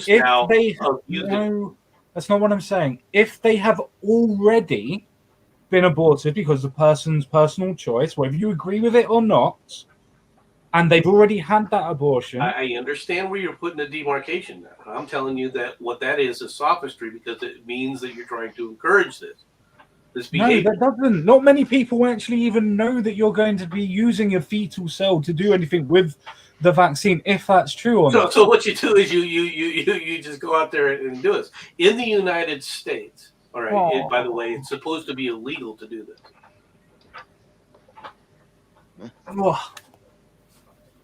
I'm sorry. Carry on. I'm on CSG's side of that one, mate. I understand the point of view. But from my perspective, all right, it's encouraging it. Well, that's like saying wait, carry on. Wait 1 second. How is if somebody doesn't know that they are doing something because of something that they may or not have done, encourage them to do something that they don't know is actually happening? Actually, I'm going to join in on this one. Actually, I believe, and I'm sure Nomad will tell me if I'm wrong, what he's saying is for other people to do so later. I agree with you, CSG. If they don't know they're doing at that point, I am completely 100% in agreement with you. I think what we're saying is that it gives the possibility of encouraging people at a later date to provide the fetal cells. That's all. I'm trying so hard not to blow up here. I'm trying so hard. The people would be encouraged by that are the people who are going to have an abortion anyway. I know. I'm not. But they wouldn't be encouraged by it. It's the exact same argument. Hold on a minute. Be encouraged by it, Batman. Even in this hypothetical, they cannot be encouraged by it. CSG, I've already said I'm on your side. I'm just going to say it's the exact same argument as why they cut violence out of cartoons, because children will see violence in cartoons and be encouraged to replicate it in real life. No. Children don't see violence in cartoons, but it didn't stop the fucking violence that children enacted in real life anyway. It's the exact same argument, just in a different fucking forum. Yeah. Which proves CSG right. I disagree with you because you're not talking a freaking animated cartoon. Okay, you're not talking something that is obviously not real. All right, where people can't sit up there and have a real freaking point of view here. You're talking about actual reality now. To try and compare it to a cartoon is just frankly disgusting. Wait. Step back. MC. The people that thought that the violence was coming from the video games and the comic books and so on and so forth, did they believe that there was a real world outcome to that? Did they believe that? Did the people who said it believe it? Yes, the people that believe that if you were to watch violence or you were to see violence, I don't think that they're thinking that it's a real world outcome. I think that the people who were stating that were talking about a generic downward trend throughout Western society at the time. So yes, they believed it was a real world outcome. They were saying that this is the kind of thing that's contributing to it. That it itself caused this. So why did they want to ban it? Because it's contributing to that downward slide. So it is a part of it. No, it's not. It's contributing to the downward slide.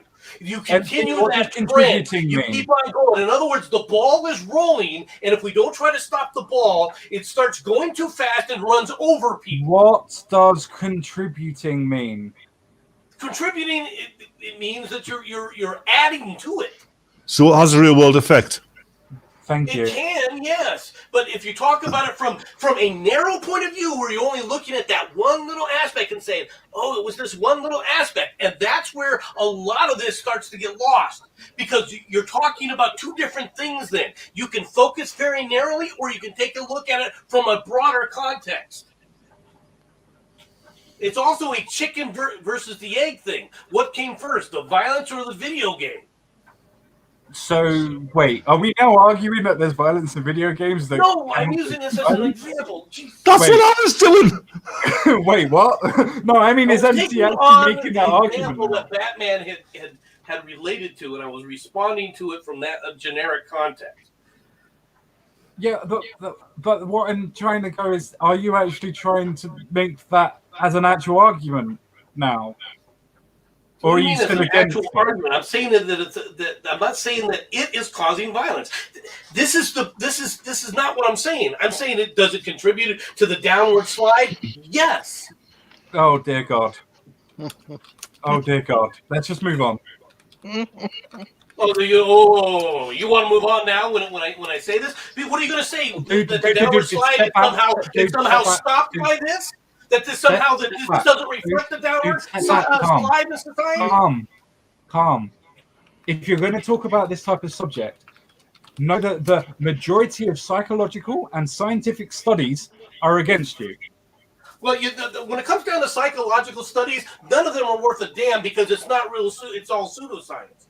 Right? Okay, but then you have real science talking about history, and when you talk about history versus so now we're attacking the whole of academia. Okay, carry on. No, I'm sorry, but academia is not this grand beat all of how I put this virtuous wellspring of society. To my world. It's not. Can I do a cabbage? You're fucking wrong. You know you're fucking wrong. You're going to tell me that academia in the pseudosciences is somehow a progressive way of looking at things, that the world is better off? Then why are we going down the shithole? I'm with Shirati on this one. It's interesting that you classified the things that you don't like pseudoscience, but the things that you do like science. It's interesting. There's a difference between hard science, right, which is tested, and pseudoscience like psychiatry and so forth. Do you know what neuroscience is? Do I know what neuroscience is? Yes. Do you think that psychology is based in neurology? I think that they reference it based on it. No. Then you're wrong. Then you're wrong because psychology is literally stemmed in neurology. It literally comes off of it. That's why it's a clinical setting. It doesn't literally come off of it. It was created by Freud. I can tell you right now. That's psychiatry. Yeah, Freud didn't know everything. I didn't say he knew everything. Oh no, I'm not actually disagreeing with you. No, mate. I'll respond to Batman. That was one. Plus, Freud was in the 19th century. Yeah. I mean, it's not like we've moved on from there or anything, but like most scientists, we don't believe everything that Darwin come forward with either. But his theory of evolution is still pretty good. Hold on a second. But to say that the foundation that you're talking about today versus compared to the foundations of when it was back then, they're two different things. Yes, because things move forward and get better. Not always moving forward. Things don't always move forward, CSG. Society doesn't always move forward, and that's what you're talking about here. No, I'm not. I'm talking about psychology being a clinical study. Psychology is literally... Not all of psychology is clinical study. A lot more of psychology today has less to do with study than to sit up there and prove personal points of view. It's the same thing when you talk about a historian today versus a historian back in the 1950s. And I'm not saying that the historians back in the 1950s are bad or better, okay? What I'm pointing out is as you take a look at an aggregate of the historians that you see today versus the historians that were done in the 1950s, you see an entire different attitude that has helped destroy history today compared to what it was in the 50s. So what's that got to do with the fact of because it's the psychology same being clinical? mentality. If you're focusing on facts and trying to relate facts, then yes, you can claim that you're trying to do a serious academic study. When you're focusing on outcome, which is what the vast majority of what you have going on in psychology today, all right, is. How do you even know that? Different. Because And I can psychology prove is that done by by the simple clinical fact that a study. guy stood up there and got a paper reviewed, all right, because he just used a bunch of freaking psycho words, all right, and threw it out there as a study, and it was accepted. Right, Jenson, okay. check your Because one DMs. study was accepted doesn't mean everything that's ever been done in one area now is void.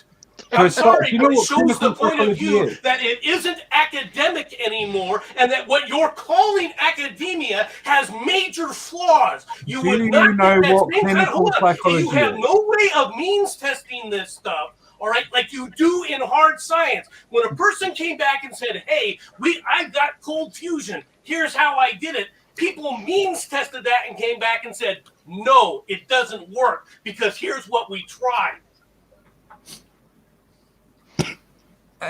MC, what's clinical psychology? Clinical psychology is the practice. Can you highlight nerd again, please, Jenson? I think these two need to read it. No, I've read it. Just because a part of something is wishy-washy that we may not agree with does not mean that the science of it can be in quotation. There is still study being going on with all of that actual stuff. If you say that part of it, and okay, so let's talk about what percentage of psychology is pop psychology? Actually, hold it. All of you, shush a moment. Why don't we actually have this conversation at a later point? This is supposed to be a news show. Let's actually do news and not discuss this. I think this is do it. Tap. Tap. Thank Yep. you. Shush. Right. Let's do this as a discussion on actually a stream one day, because I think this would be fascinating to do. I just don't think it's appropriate for a news and stuff show. What do we all think? I think that's a brilliant idea. Let's do some more news. News! I'm okay with either, really. Here, we'll do this instead. I've lost weight. My tits are not as big as they used to be. Oh, damn it. We like big tits. Oh, well. Lie. Here's some news. IRS agents bust 7-year-old for getting more than $600 worth of birthday presents. Once again, the Babylon Bee predicts the future. Yes. Asheville, North Carolina, an elite platoon of airborne IRS agents parachuted into the Smithson's backyard during little Sally's 7th birthday to enforce the new requirements to track any financial transactions greater than $600. Agents immediately secured the party area by puncturing the bounce castle and flick cuffing Bobo the juggling gorilla.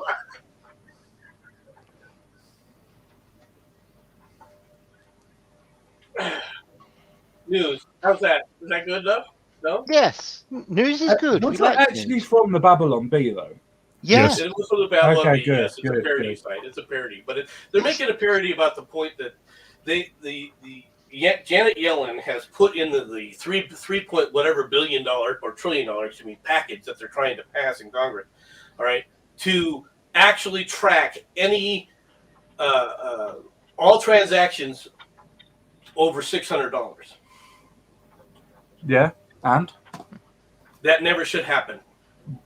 why? It's all to do with Why taxes. does the government need to know what I'm spending money on?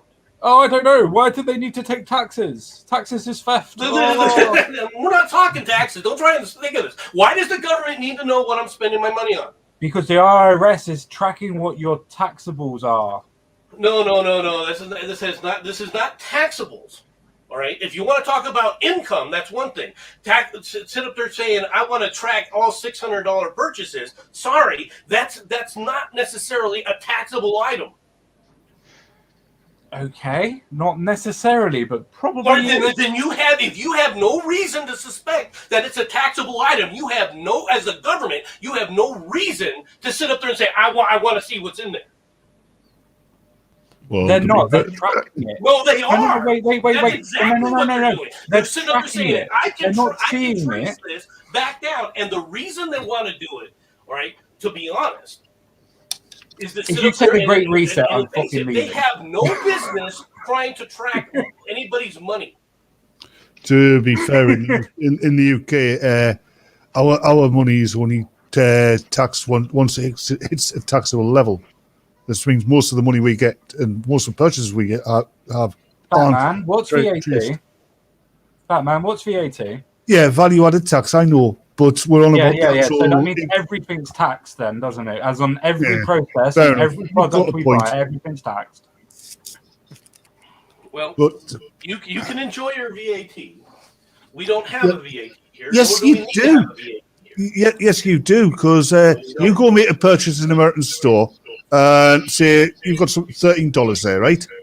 Then you've got to work out how much tax you've got to pay when you purchase it as well. Right, but there's a difference between. That's just the same as first VAT. First of all, Batman, let me explain something to you about American taxes. When you sit you're going to explain or explain? No, I'm going to explain this.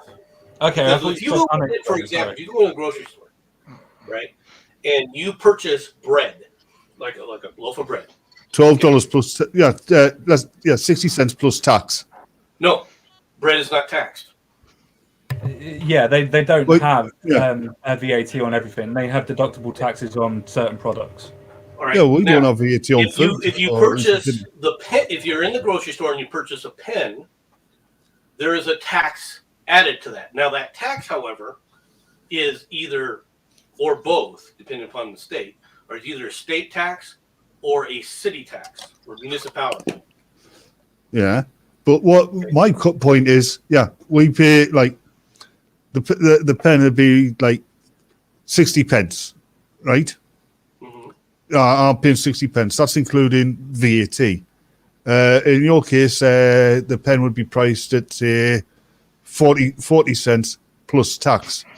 So the only difference between VAT in the UK and the tax that you pay, purchasing tax you pay, is it's included in the price over here. It isn't over there.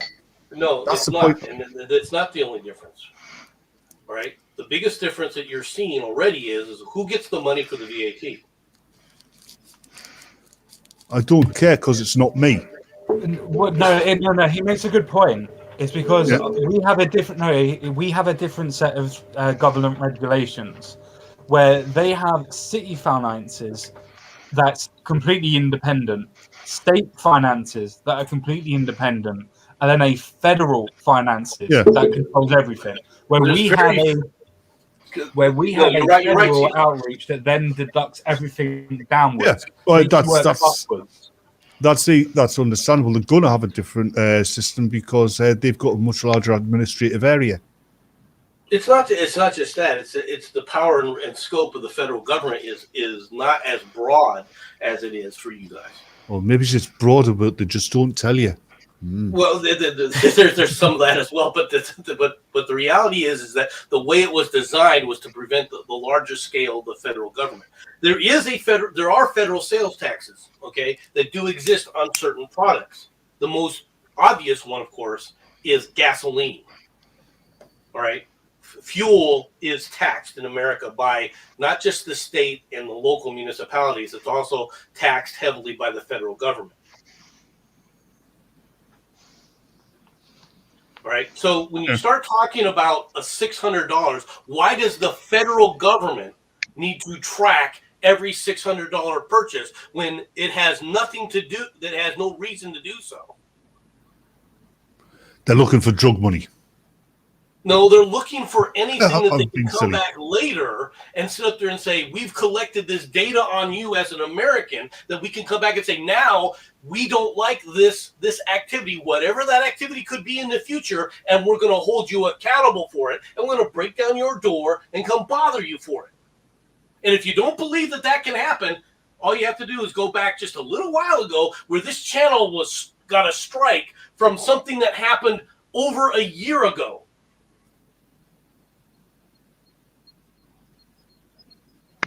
He's not wrong. No. But once again, we're veering too far off what we're supposed to be doing. Yeah. But it was a recent story. MC, I'm going to launch a missile strike at you. No, man. MC doesn't Sorry. exist. You guys keep using a word that doesn't exist. No, what? I'm going to launch a missile strike at you. Fortunately, nobody on the Earth will suffer the damage. It will take 3 weeks for the missiles We'll have a to reach you. discussion about your missile strike in a moment. Twitter is being sued for letting Saudi spies inside the company. A prominent human rights activist and Saudi dissident is suing Twitter for allegedly hiring 2 men who acted as spies for the Saudi government. Sorry, MC. I really want to make this point for the last news article. I just put into the private chat an actual quotation, which is to say how they would achieve the $600 tax. I'll read it verbatim for people that obviously can't read a private chat. To achieve that, the Treasury proposes requiring financial institutions, not the federal government, not government, but financial institutions, to annually report the amount of money that went in and out of bank, loan, and investment accounts. In those accounts, hold a value of at least 600. That means anybody that puts in or takes out 600, the bank or financial institution will report it, not the government following it. No, they're reporting it to the government. Who do you think is getting the data? They are telling a private industry, you have to give us this information. MC, I said that. I literally said that they're reporting it to the government. It's not the government taking it. It's not the government taking it. They're ordering it to be given over to them. They're taking it. They're not taking it. They're asking. No, they're demanding it. They're putting in a law that says you have to give us this. There's it's requiring the financial institution to annually report and what happens going in of certain accounts. And what happens if they don't? Well, I don't know because the law hasn't been proposed yet and it hasn't been ratified yet. It's been proposed. It hasn't been. No, it hasn't. It's been talked about. If it says that I want to fucking do universal healthcare, that doesn't mean it's been proposed. It has been proposed in our. No, it hasn't. It has not gone to House. It has not gone to Senate. It hasn't even been proposed as a bill yet. No, CSG, it passed the House. This is part of the $3.5 trillion budget. That's not what Fact Check says. Well, Fact Check is wrong again. What a surprise! To change the subject, I voted to be in support of the YouTuber formerly known as MC. I am now no mum. I just find it really funny that MC is the one that has the arbiter of all information. You go searching for information to disagree, and the information that you cite is wrong, but you don't explain why it's wrong. First of all, CSG, let's be perfectly frank here. When you talk about somebody saying fact checkers, you are the one who brings it up. Have you ever seen me say, hey, fact checkers say this is wrong?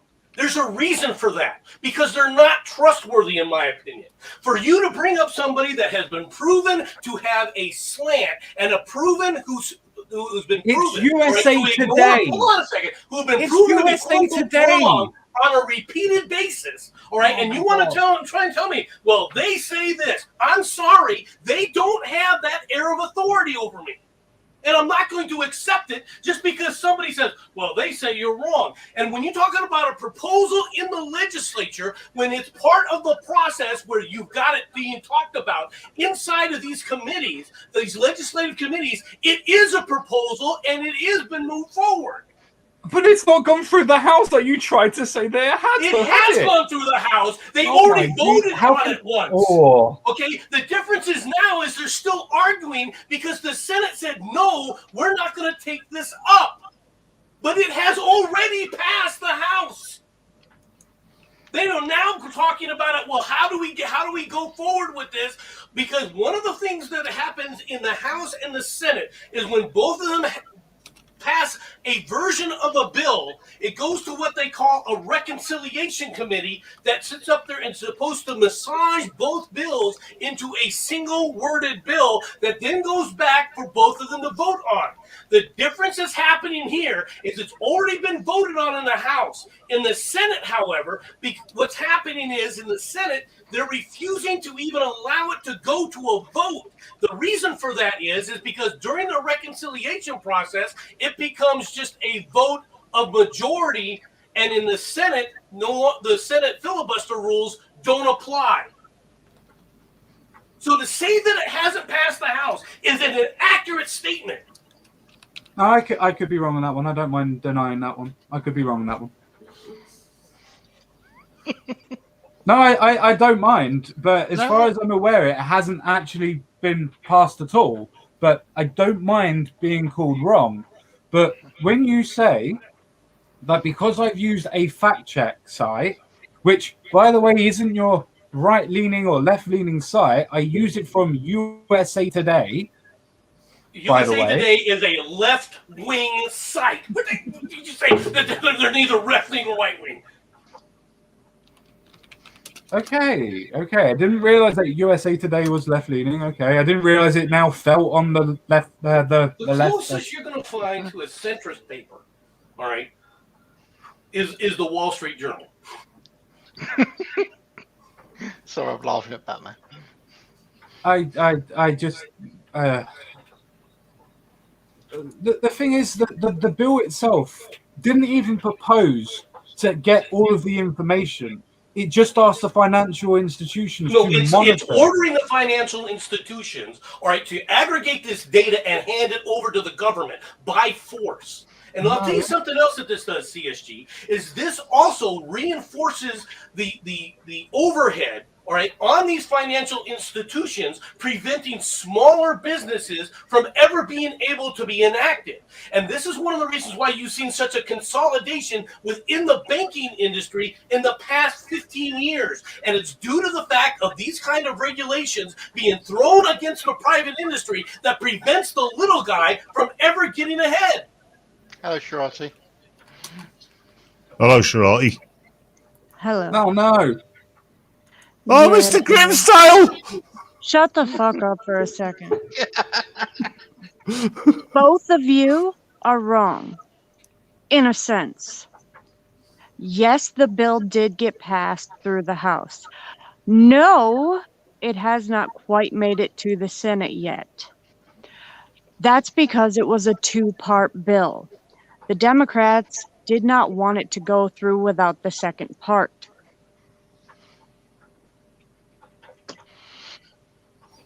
Any thoughts? Yeah, a few people have been saying that in the chat, actually. So. Okay. Yeah, it's not going to be talked about until the 31st of December 2022.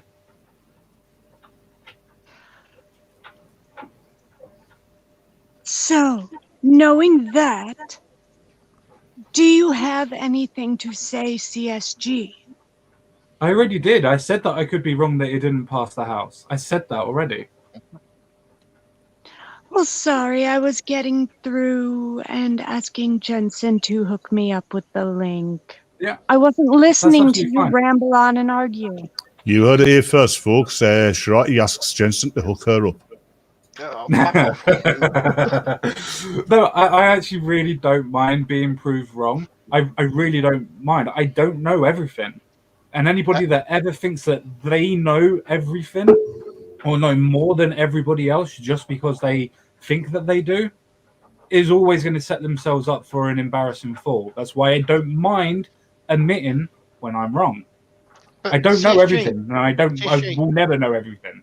I don't want to break to you, mate, but I do know everything. I just choose to say it wrong so as everyone can think about it. I know everything. It is what it is. I am amazing. Jenson, the everything you know is from a completely different universe to this All one. you Brits are annoying cunts and have been irritating the fuck out of me all day. Shut the hell up. I'm going by. Love you, That's our darling. love. Love you, darling. Yeah, and I've changed my identity once again to keep in support of Nomad. I totally understand. You are most definitely Norman. You know, you could have actually gone with Norman Bates. That would probably look quite good. Nah. Just a point. Sorry. Okay, have you two got over whatever the hell it was you was arguing about? Oh, I just do this for entertainment. I'm never that bothered about it. Oh, okay, so cool. Tell the truth. Don't forget, You love each other. don't forget, seriously, as a serious statement, if you and Nomad ever actually want to do this as a proper rant and rave, I am more than happy to This is stream an that. entirely different subject. That would be the third stream. Look at this. He's trying to set up. He's looking for business, is what he's doing. Fourth stream. I like streams. What's wrong with streaming? Oh, are you telling me you don't like streaming now? Nomad. I did I did not say that. So, in fact, what you're admitting is that you know that CSG is right and that you will lose. Is this what you're saying? No. Before even Nomad even starts, Mm-hmm. if I ever go into a debate or to a talk, it is never to win or to lose. And I'm sure he's. Well, actually, no, I won't say that. Mm-hmm. It's more of a case of trying to explain why people think the way that they do and understand it. Fair. I am more than happy to understand why Nomad would think and why other people would think that this is the federal government infringing onto their personal rights. CSG. I absolutely understand it. That doesn't mean that I agree with it. Fair. I'm sure, like me, a lot of times you go into the debate merely for discussion because you might pick something up that you didn't otherwise know, or somebody's got a different point of view that you find intriguing. See, we understand that the British won't necessarily agree with us. Well, we still want you to pay for that tea. Yeah, you bastard. To be fair, you would have thought that it would have made Boston a lot better, but apparently, as far as what I'm aware, it doesn't do very well. The tea it's not going to get paid for anytime soon. Tea definitely makes seawater taste better, dude. Come on. Yeah, no, Boston Harbour they've got I awfully. don't know what you're talking about. We don't drink seawater. Yeah, but in Boston Harbour you have some awfully refined fish. Suits you, sir. Suits you. Might be one more reason not to sit up there and eat clam chowder. Anyway. Hey, the French drink coffee and look at the state of them. Oh, don't. We're not talking about the French. Don't compare us to French.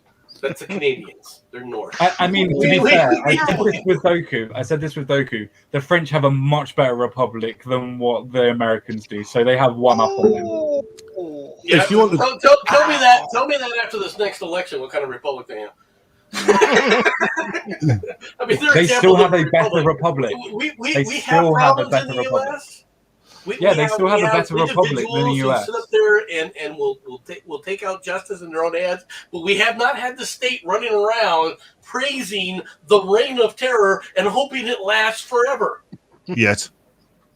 You do realize that the governance that comes from the republic doesn't mean that the republic itself isn't strong, right? That's like saying because the Democrats are in power, the republic fails. That doesn't work. I don't know. Have you seen what Biden's done? I mean, come on. Anyway, I mean, he hasn't done any worse than Trump, but that's another. We need the UK. Volkswagen warns that 30,000 jobs at risk as Germany panics over the Brexit deal. Hey, I've got an easy answer to this. 30,000 jobs are at risk. In an attempt to compete with Tesla, Volkswagen plans to cut jobs all across the sector to save costs across the company. During a supervisory board meeting on September 24th, the CEO of Volkswagen, Herbert Diess, expressed concerns about the future of the company.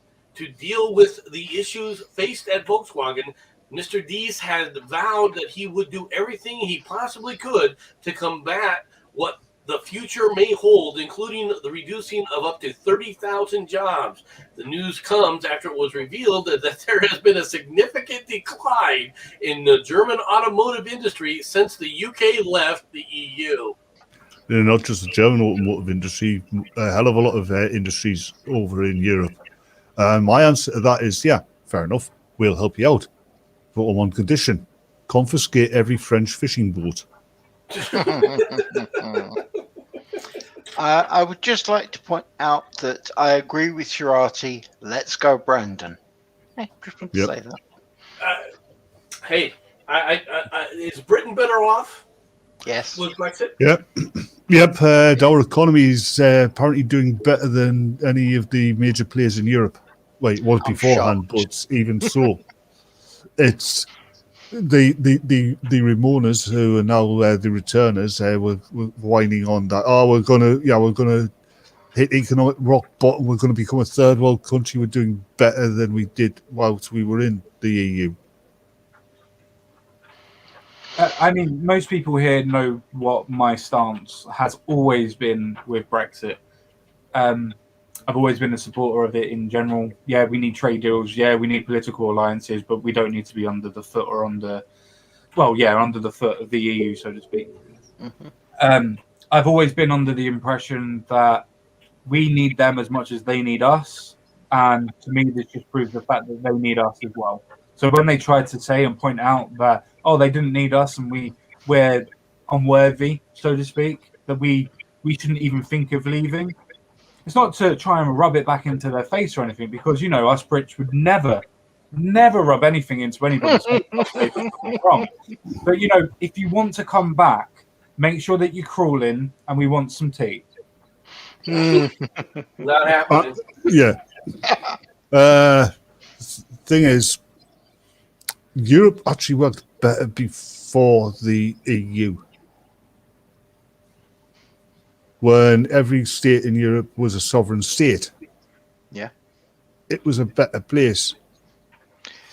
Have you heard about what's going on with Poland? And yeah, I was going to say I don't know that I agree with that, simply because that whether you agree with the political unions of how it went from the 2000s, when it first started to come into place, and it was almost like an actual trade union rather than it being a solely political union with trade epithets, it worked. Originally, it was the common market, which late 60s, we joined in the early 70s. Yeah. Yes, the trade union. Yes. Which is what I was meaning. That's when it worked, because there was no political additives to it. Then there was.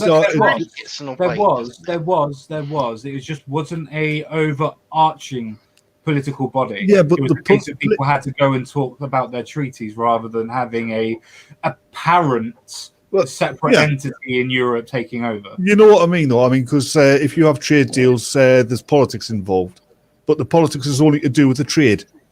That's what I should have said. Yeah, that's fine. Yeah, that's fair. Then they started. You've got to have certain specifications in your goods, and you've got to follow this law, then that law, and then before you knew it, you're part of a federal Europe, which is a bad idea. Yeah, no, completely not agreed. As just to jump onto your point, if we wanted to have trade with France, whatever we decided our agreement was, would have been our sovereign right to either agree or disagree with that trade deal. If Europe tells us that we have to have this agreement, otherwise we're out, wait, where did our sovereignty go to decide? Yeah, well, being told that is why we got told that, and then we decided, Brexit. I'm saying nothing. I mean, you really don't know how old I am. But no, you are right. I didn't live through the 1970s. Shirati, I might be a million years old, but I'm at least 13.5 billion years younger than MC. That's not saying a lot. He can remember when all this was a primeval atom. I think we should go back to that. Just saying. Okay. Are you ready for the next story from Australia? Go for it, sir. From Aussie land we go. Oh, God. Oh, yeah. Former Australian soldier was allegedly so desperate to get his cat back that he stormed into an animal shelter and held an employee captive at gunpoint. Yes! Tony Whitman, 45, pled guilty on Monday to charges connected with a bizarre incident, including false imprisonment for breaking into Lost Dog's home outside of Melbourne on January 11th. he was wearing full combat gear and armed with a fake assault rifle. Then he didn't hold anybody at gunpoint because it wasn't a real gun. Yep. Right? He threatened a woman who worked there, right, to try and find his cat. The young mother pleaded with Whitman not to harm her, which, yeah, that's understandable, all right, as he repeatedly questioned her about where the cat was being held in the shelter, right? He tied the 23-year-old woman's hands behind her back. If you do as I say and listen to me, I won't shoot you, he allegedly told the woman. He made her count to 100, then he left the shelter without his cat. He came back the next morning and was arrested. What the hell did they have his cat for? He's Australian, for fuck's sake. Of course he didn't get it right. Yeah. I mean, you know why Australians call their favourite drink Forex, don't you? Because they can't spell beer. I was going to say, we sure that this isn't farty? But, you know, we haven't heard from him, and he does own pet cats. No, if it was farty, there'd be nothing left of the shelter, would there? No, you were right the first time. He blamed the incident on his PTSD from his military service, saying that he needed his cat for support. But why was his cat there? I kind of feel like this guy. You know, I mean, why was his cat there? Was it just taken off him or something? it doesn't say. It doesn't. Wasn't wearing a mask. I would imagine if Wasn't it's wearing a mask, anything that's like why. England, I'd imagine if it's anything like England, if a cat spends any sort of time in another person's garden and it doesn't have a microchip or a collar, they assume that it's a lost cat. So they call what we would have as RSPCA to come out and take it and then hold it and to see if anybody is looking for it, they put out a reward, so on and so forth. So I imagine it's something similar like that. Somebody's gone, yeah, don't know who owns this cat, take it away. In the UK, a cat that's guys, missing for any length of time ends up in a fast food shop. Let's be fair now. It's a specific type of shop. No man. CSG, shush. MC, I sent a link to you in DMs. Apparently, this happened about an hour ago, so it's, you know, pretty much half the presses. Wait, I don't have any DMs. I don't have Discord. You really should. You see, this is where the cool kids hang out, dude. Okay. So does Nomad. Yeah, no, I know. You got to have someone there that's old enough to look after us. Mm-hmm. And anyway, you didn't send it to me on bloody DMs either, you lame bastard. I know. No, I sent it to Nomad. Well, that doesn't help. This is interesting. I do think we definitely need to do this. CSG, he said, CSG, can you be quiet a minute? And then he told Nomad that he sent him a DM. Yep. Yes, I mean, obviously, if you tell somebody that you're DMing them, you know, you would assume, yes, that happened about 2 hours ago. MP Sir David Amos stabbed at constituency meeting. Well, Police... actually, sorry, that's actually a wrong title. It wasn't at a constituency meeting. It was at a constituency surgery. Yeah. And if I may, this actually came from B, so I would like to, give her the respect for showing this. Thank you very much, B. Yes, she is listening, everyone. B is here. She does exist. In that case, I need to do a solemn to B. Conservative. Essex police said that they were called to reports of a stabbing at the Leon Sea at 12:05 British Standard Time. I guess that's what that is, right? And arrested a man. The police recovered a knife and said he was not looking for anyone else in connection with the incident. The former party leader, Sir Ian Duncan Smith, said he is praying for full recovery. Lee on C. Yeah. I mean, it probably would have been better if you actually had Batman read it. Was he in a hospital or something, visiting somebody? Is that what happened? No, it's a surgery. It's like, I suppose in America you'd call it a consultancy. Yeah, your local representative. I believe that they call it a town hall over there. I'm not certain, but I think so. It's where your local representative arranges to be a public place where, his constituents can come and air grievances, ask for so like a town hall then. Yeah. It kind of. it's a town hall, but for a singular person rather than for the town. Yeah. Well, I mean, okay. But by So that he I is mean the that MP for South End West. I don't know what that means. All right, he met constituents at the Bellfires Methodist Can I Church. answer So, Matt so it Bartley's, wasn't. It point? wasn't a medical center. It was a church where he got stabbed. Yep. Yeah. Go on. The reason why it's called a surgery is because of the reason why we call our doctors a surgery. Like, our GPs don't actually perform surgery. Surgery just means meeting. Yes. And I'm so glad you did. South End West speaks for itself. It's Yeah, the west South part End. of the west part of South End. And South End Oh, is dear. a port, basically a port-stroke beach town in Essex. So technically, no one cares because it's Essex. Yeah. Oh, well, it is true. I And can't the people actually who say. live there don't realise because they're from Essex. Yeah, but the people who live there also don't care because it's Essex. Let's be fair. Yeah, but they don't realise they're in Essex because they're from Essex. Fair point. I'll accept that statement. I Yes, mean, to we're be fair, British, To be fair, most of the people in Essex do care about Southend because no fucker wants to go to it. yeah.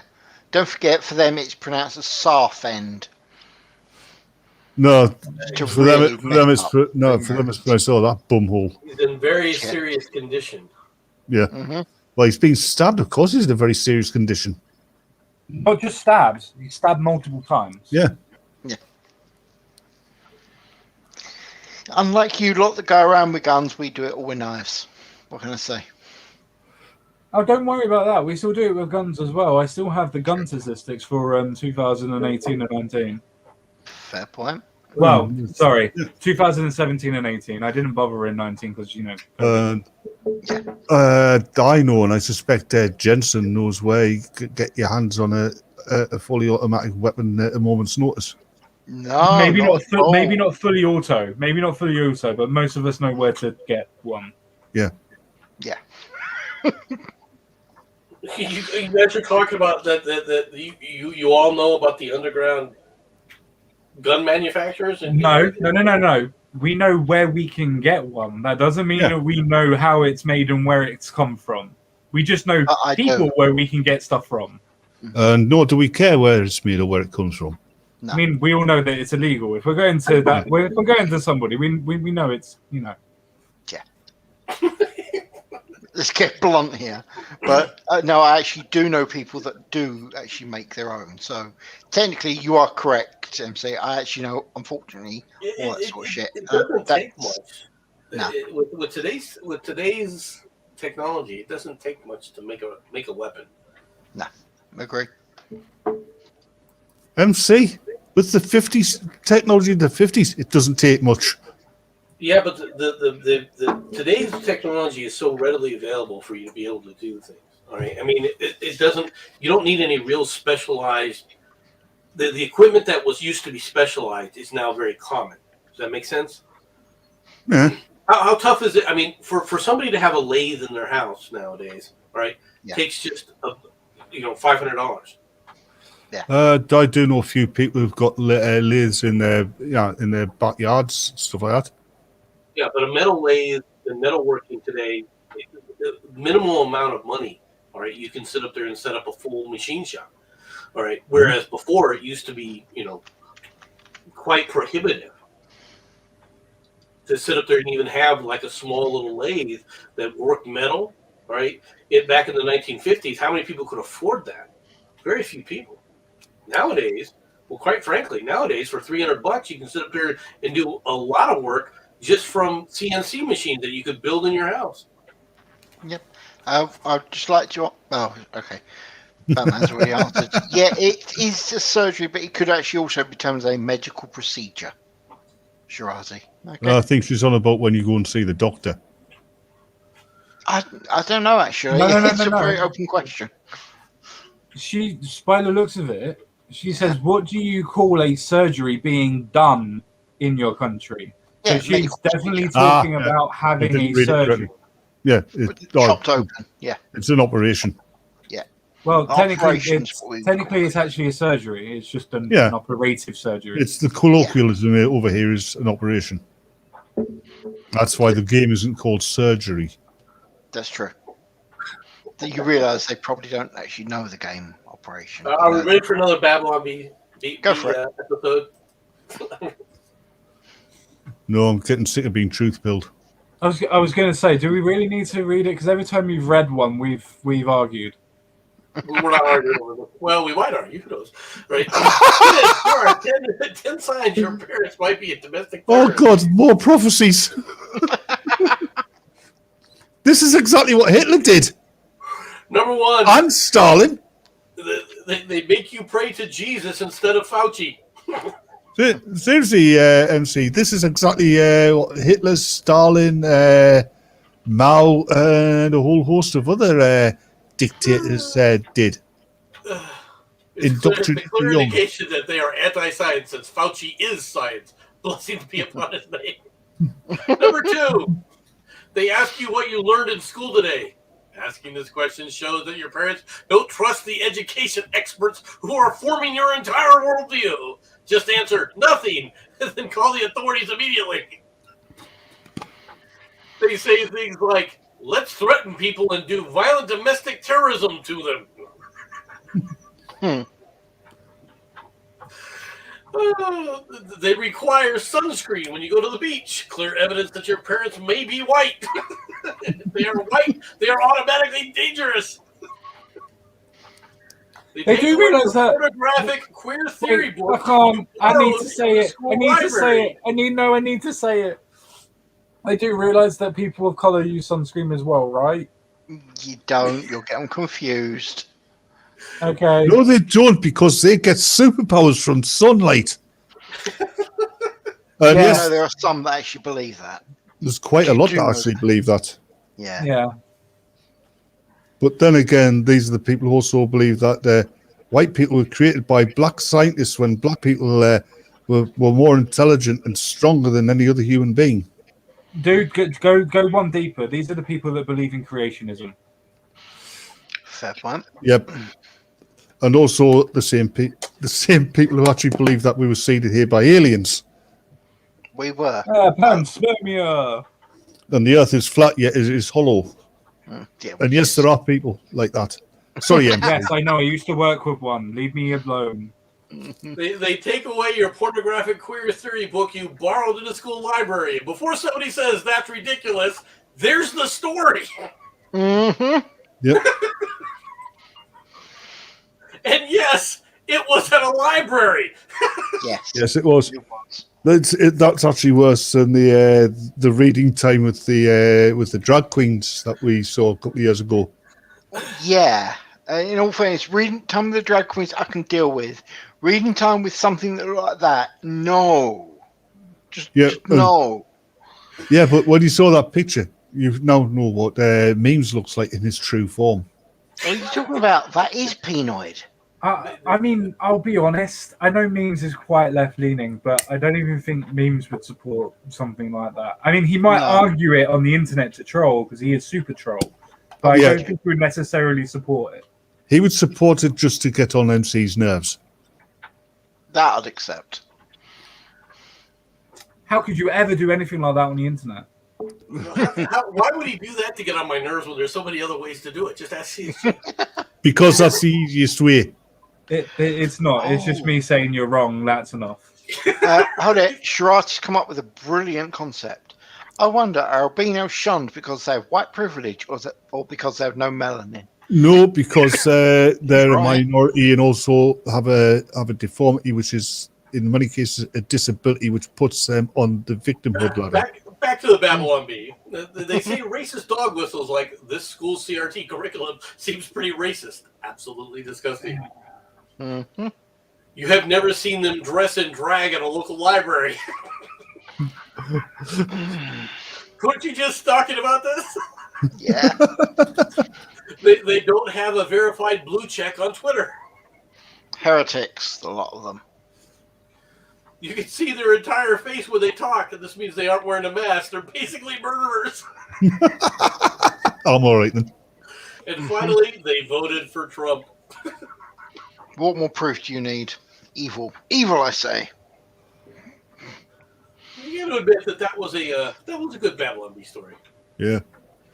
And you didn't shout at each other too much. The thing about Good. worldview is an interesting one, though. I mean, one thing from my generation, MC's generation, is you'll notice most people have widely different worldviews because we didn't have our worldviews molded by our teachers, or even to a certain extent our parents, who were encouraged to develop our own. Mm-hmm. Whereas nowadays, they're basically stamped onto kids. Yeah, your education system always confused me in how your stuff works.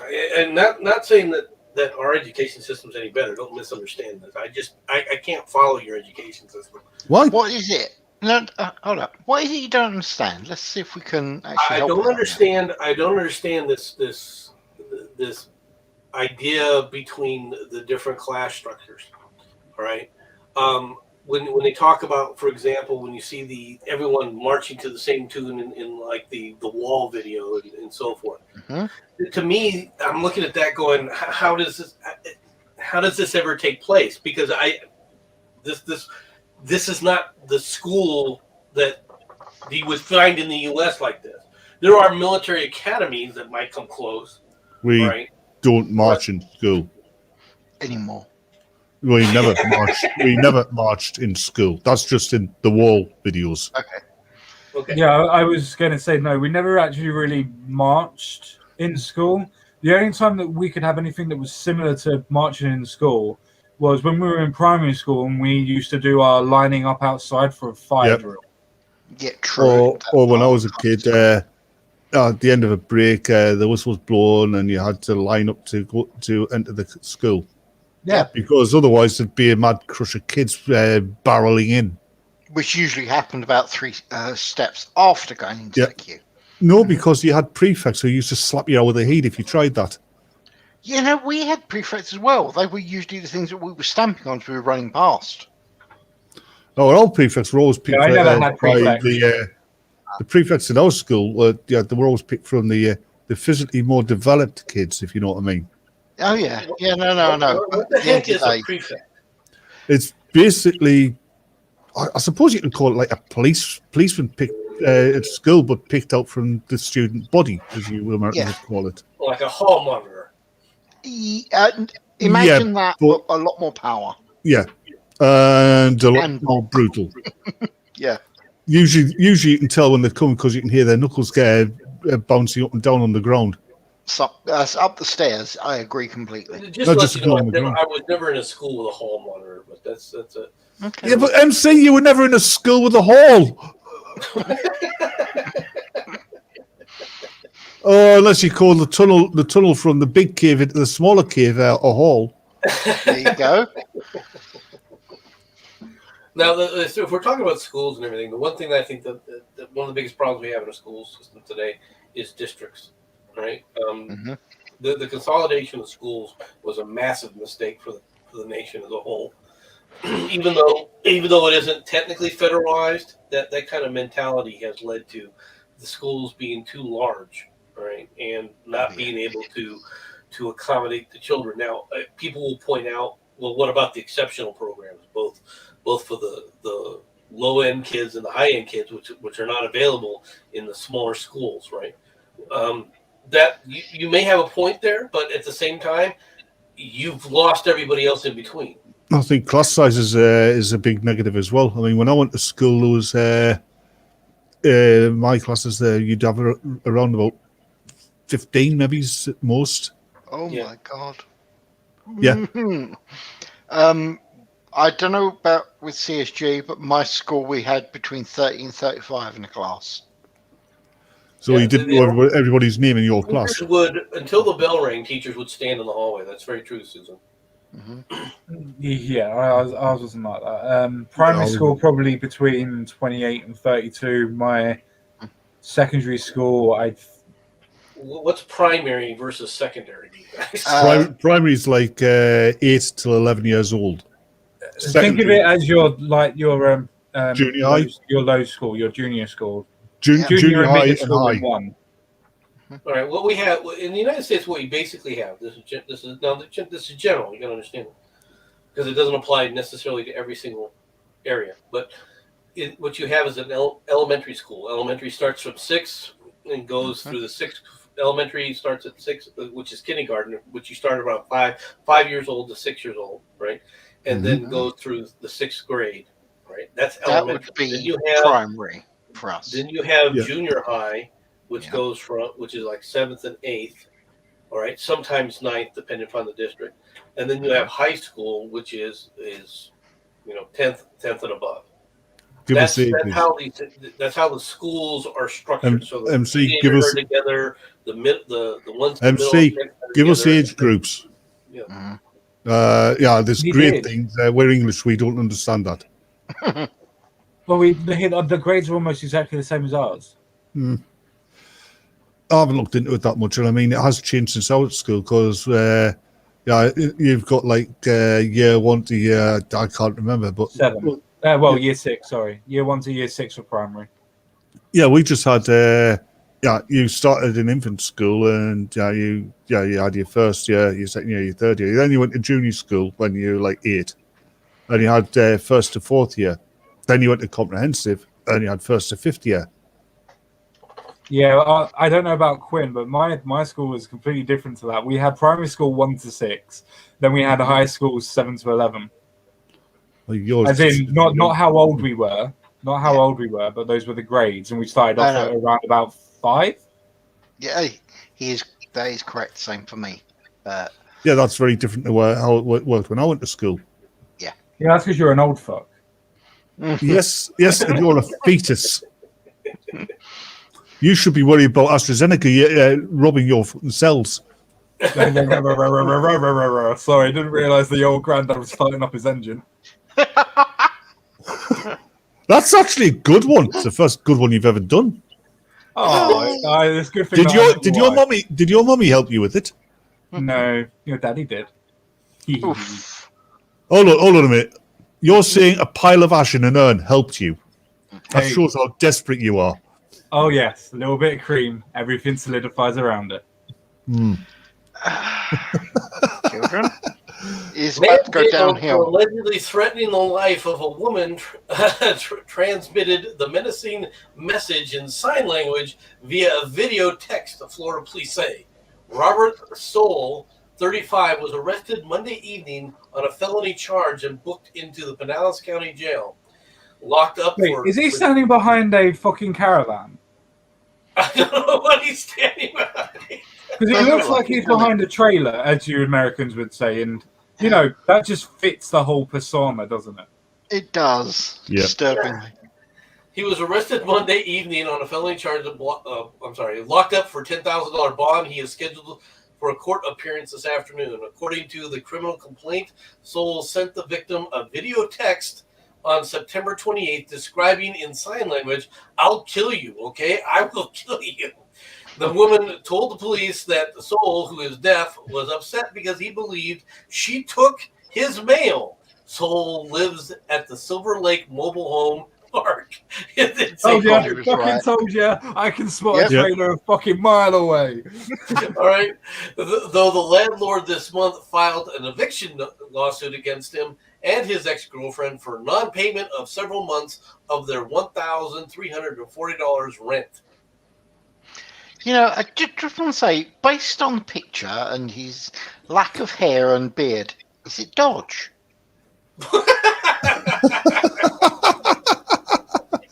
I'll actually be honest. I was thinking that, but thought I would hold my tongue because I didn't want to be disrespectful. Go ahead. Oh, this is me. He does. He has a tattoo. Hold on a second here, guys, because he got a tattoo of a dog rather than. Actually, I thought it was Sinead. I thought it was Sinead O'Connor. Is there a difference? Yeah. Sinead O'Connor can sing. Dodge can't. Can she? I mean, that's. You've never heard Dodge rap. Trust me, she's good.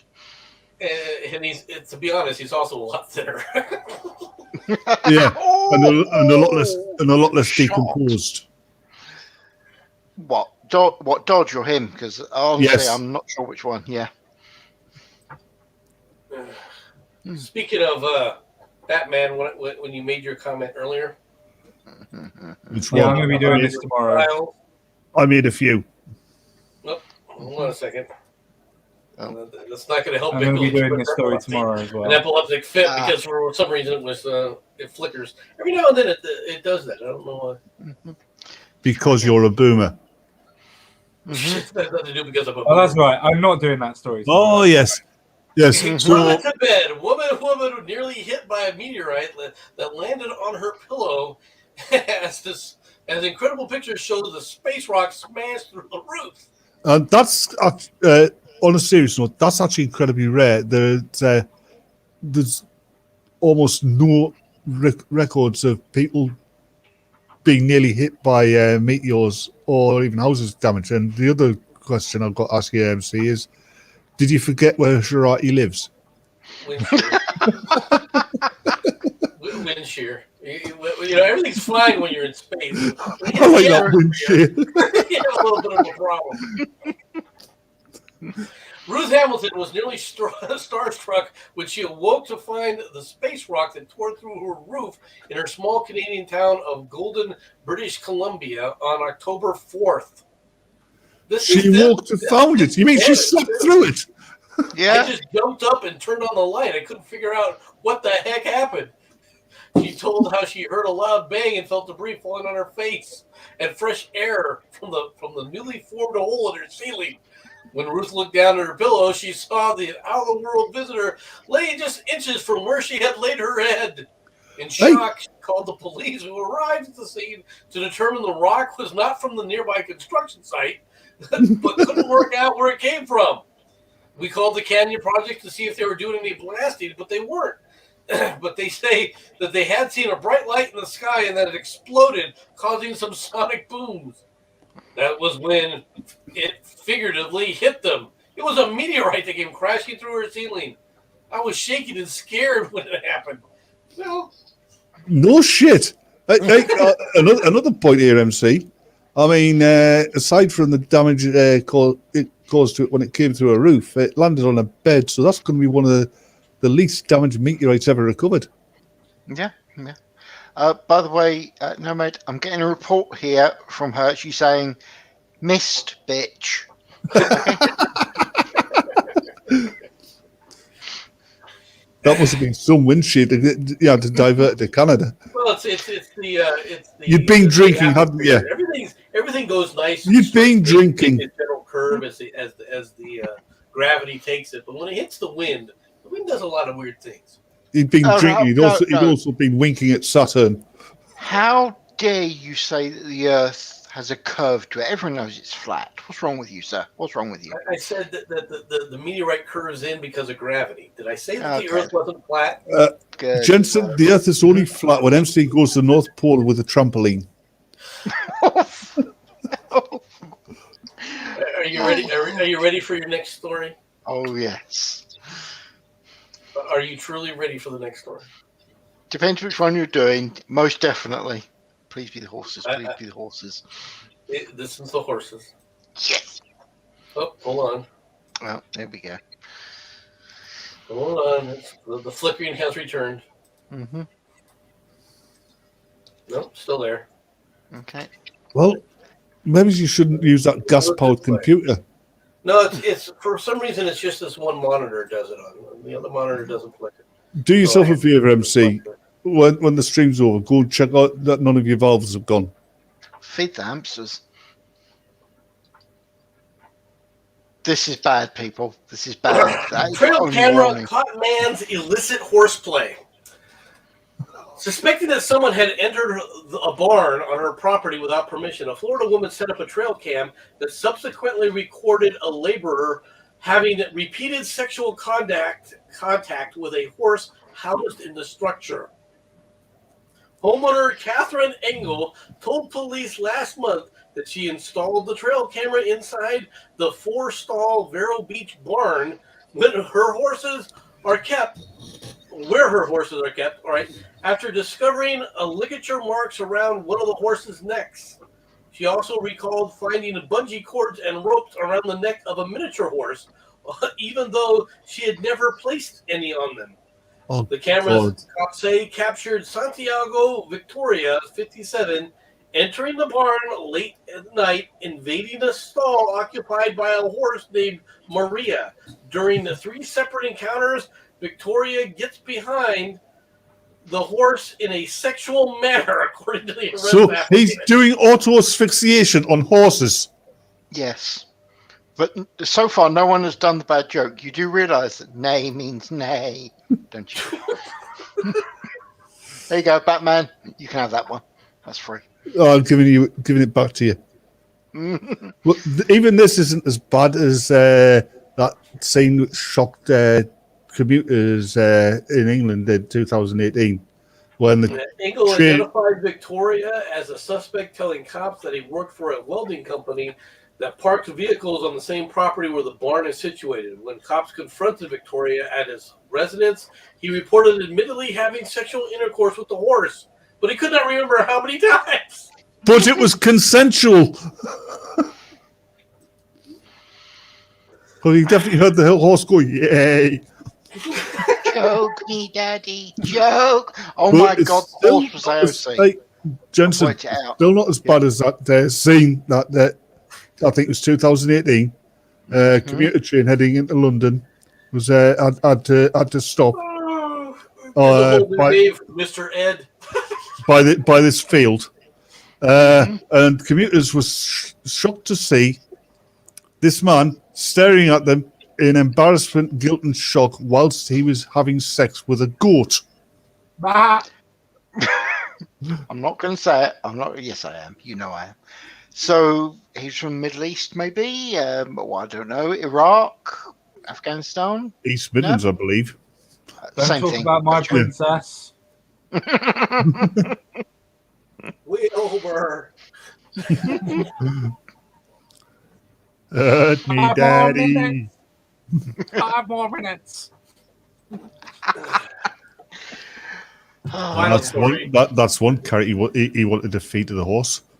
This is the final story. That's what the horse said. Right, and it's over in Yeah, just Shirardi's keep on area. pushing through, no, just keep pushing through.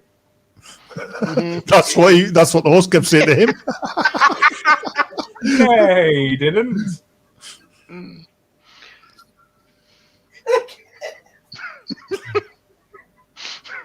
Hey, baby, do you want a fancy roll? I think you killed. Nomad. Nice. Good shot. My God.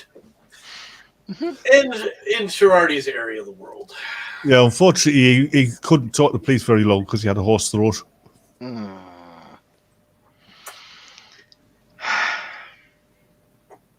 African caracal cat on the loose in Royal Oak from the Detroit Free Press.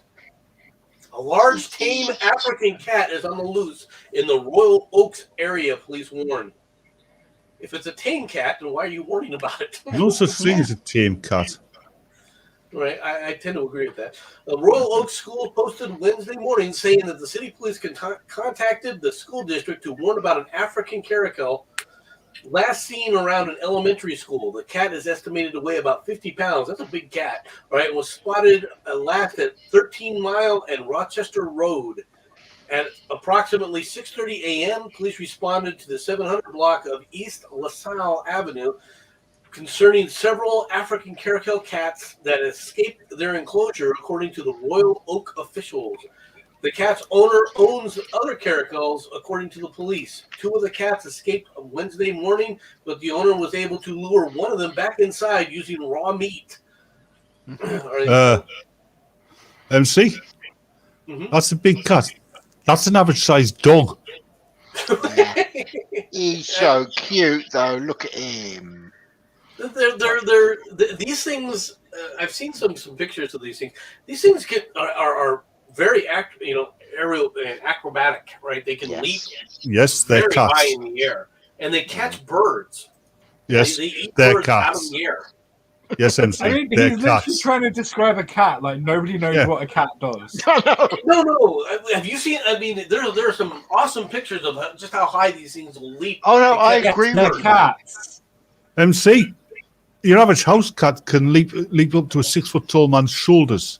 I have Yeah. never seen a house cat in all my years, all right, ever leap up and grab a bird out of the air. I You have. haven't fucking watched cats long enough, mate. Well, that's probably true. I have many A times. good way of looking at it is this way, okay? You got 4 people on here. 1 hasn't, 3 have. Yeah. Statistics, bitch. Democracy. Statistics.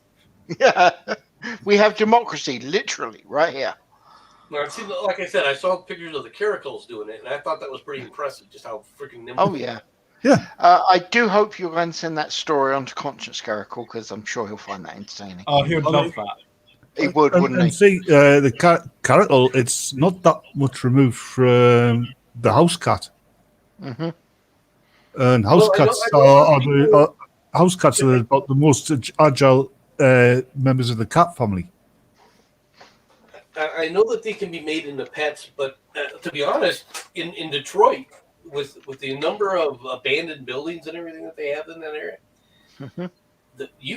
they could create a breeding population there. Well, from what Yeah. I've heard of Detroit, maybe they should ship more in. Yeah, no, we agree with that one. We've actually had that conversation. Oh, Oh, fuck I that. I'm personally- going to leave that one. I'm going to leave. Tigers. Tigers. That's what I think. That is We're not literally going to let what I think. tigers into the Genetically regardless modified. of the baseball team Oh, look, being named MC. the Detroit Tigers. MC, genetically modified tigers so that their natural camouflage helps them blend into urban environments. You want to release tigers in the Detroit neighborhood? Is that what you're trying to say? There is one thing Yeah. I have to admit. No, he is right with this. Okay, no, mate's correct. It wouldn't be fair to the poor Tigers. I mean, good God, Detroit. Yeah, as I said, I'm just going to leave that conversation even from a joking perspective.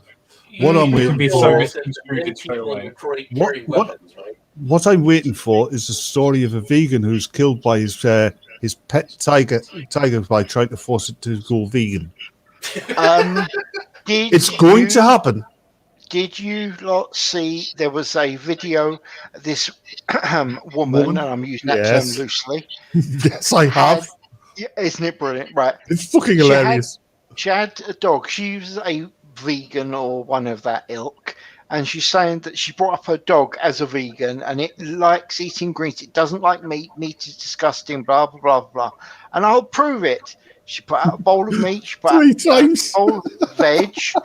And while trying to say this, the dog sat there and eat the meat. She's like, no, not Three that. times. It just went out of her hands, went for the meat and just disappeared off. I love it. That is glorious. Much respect to that dog. Yeah, well, of You know, course on a the dog- serious note, very, very quickly, on a serious Yeah. note, I actually really dislike people that push that on animals. Oh, Now, 100%. if you want to be vegan, by all fucking means, go and do it.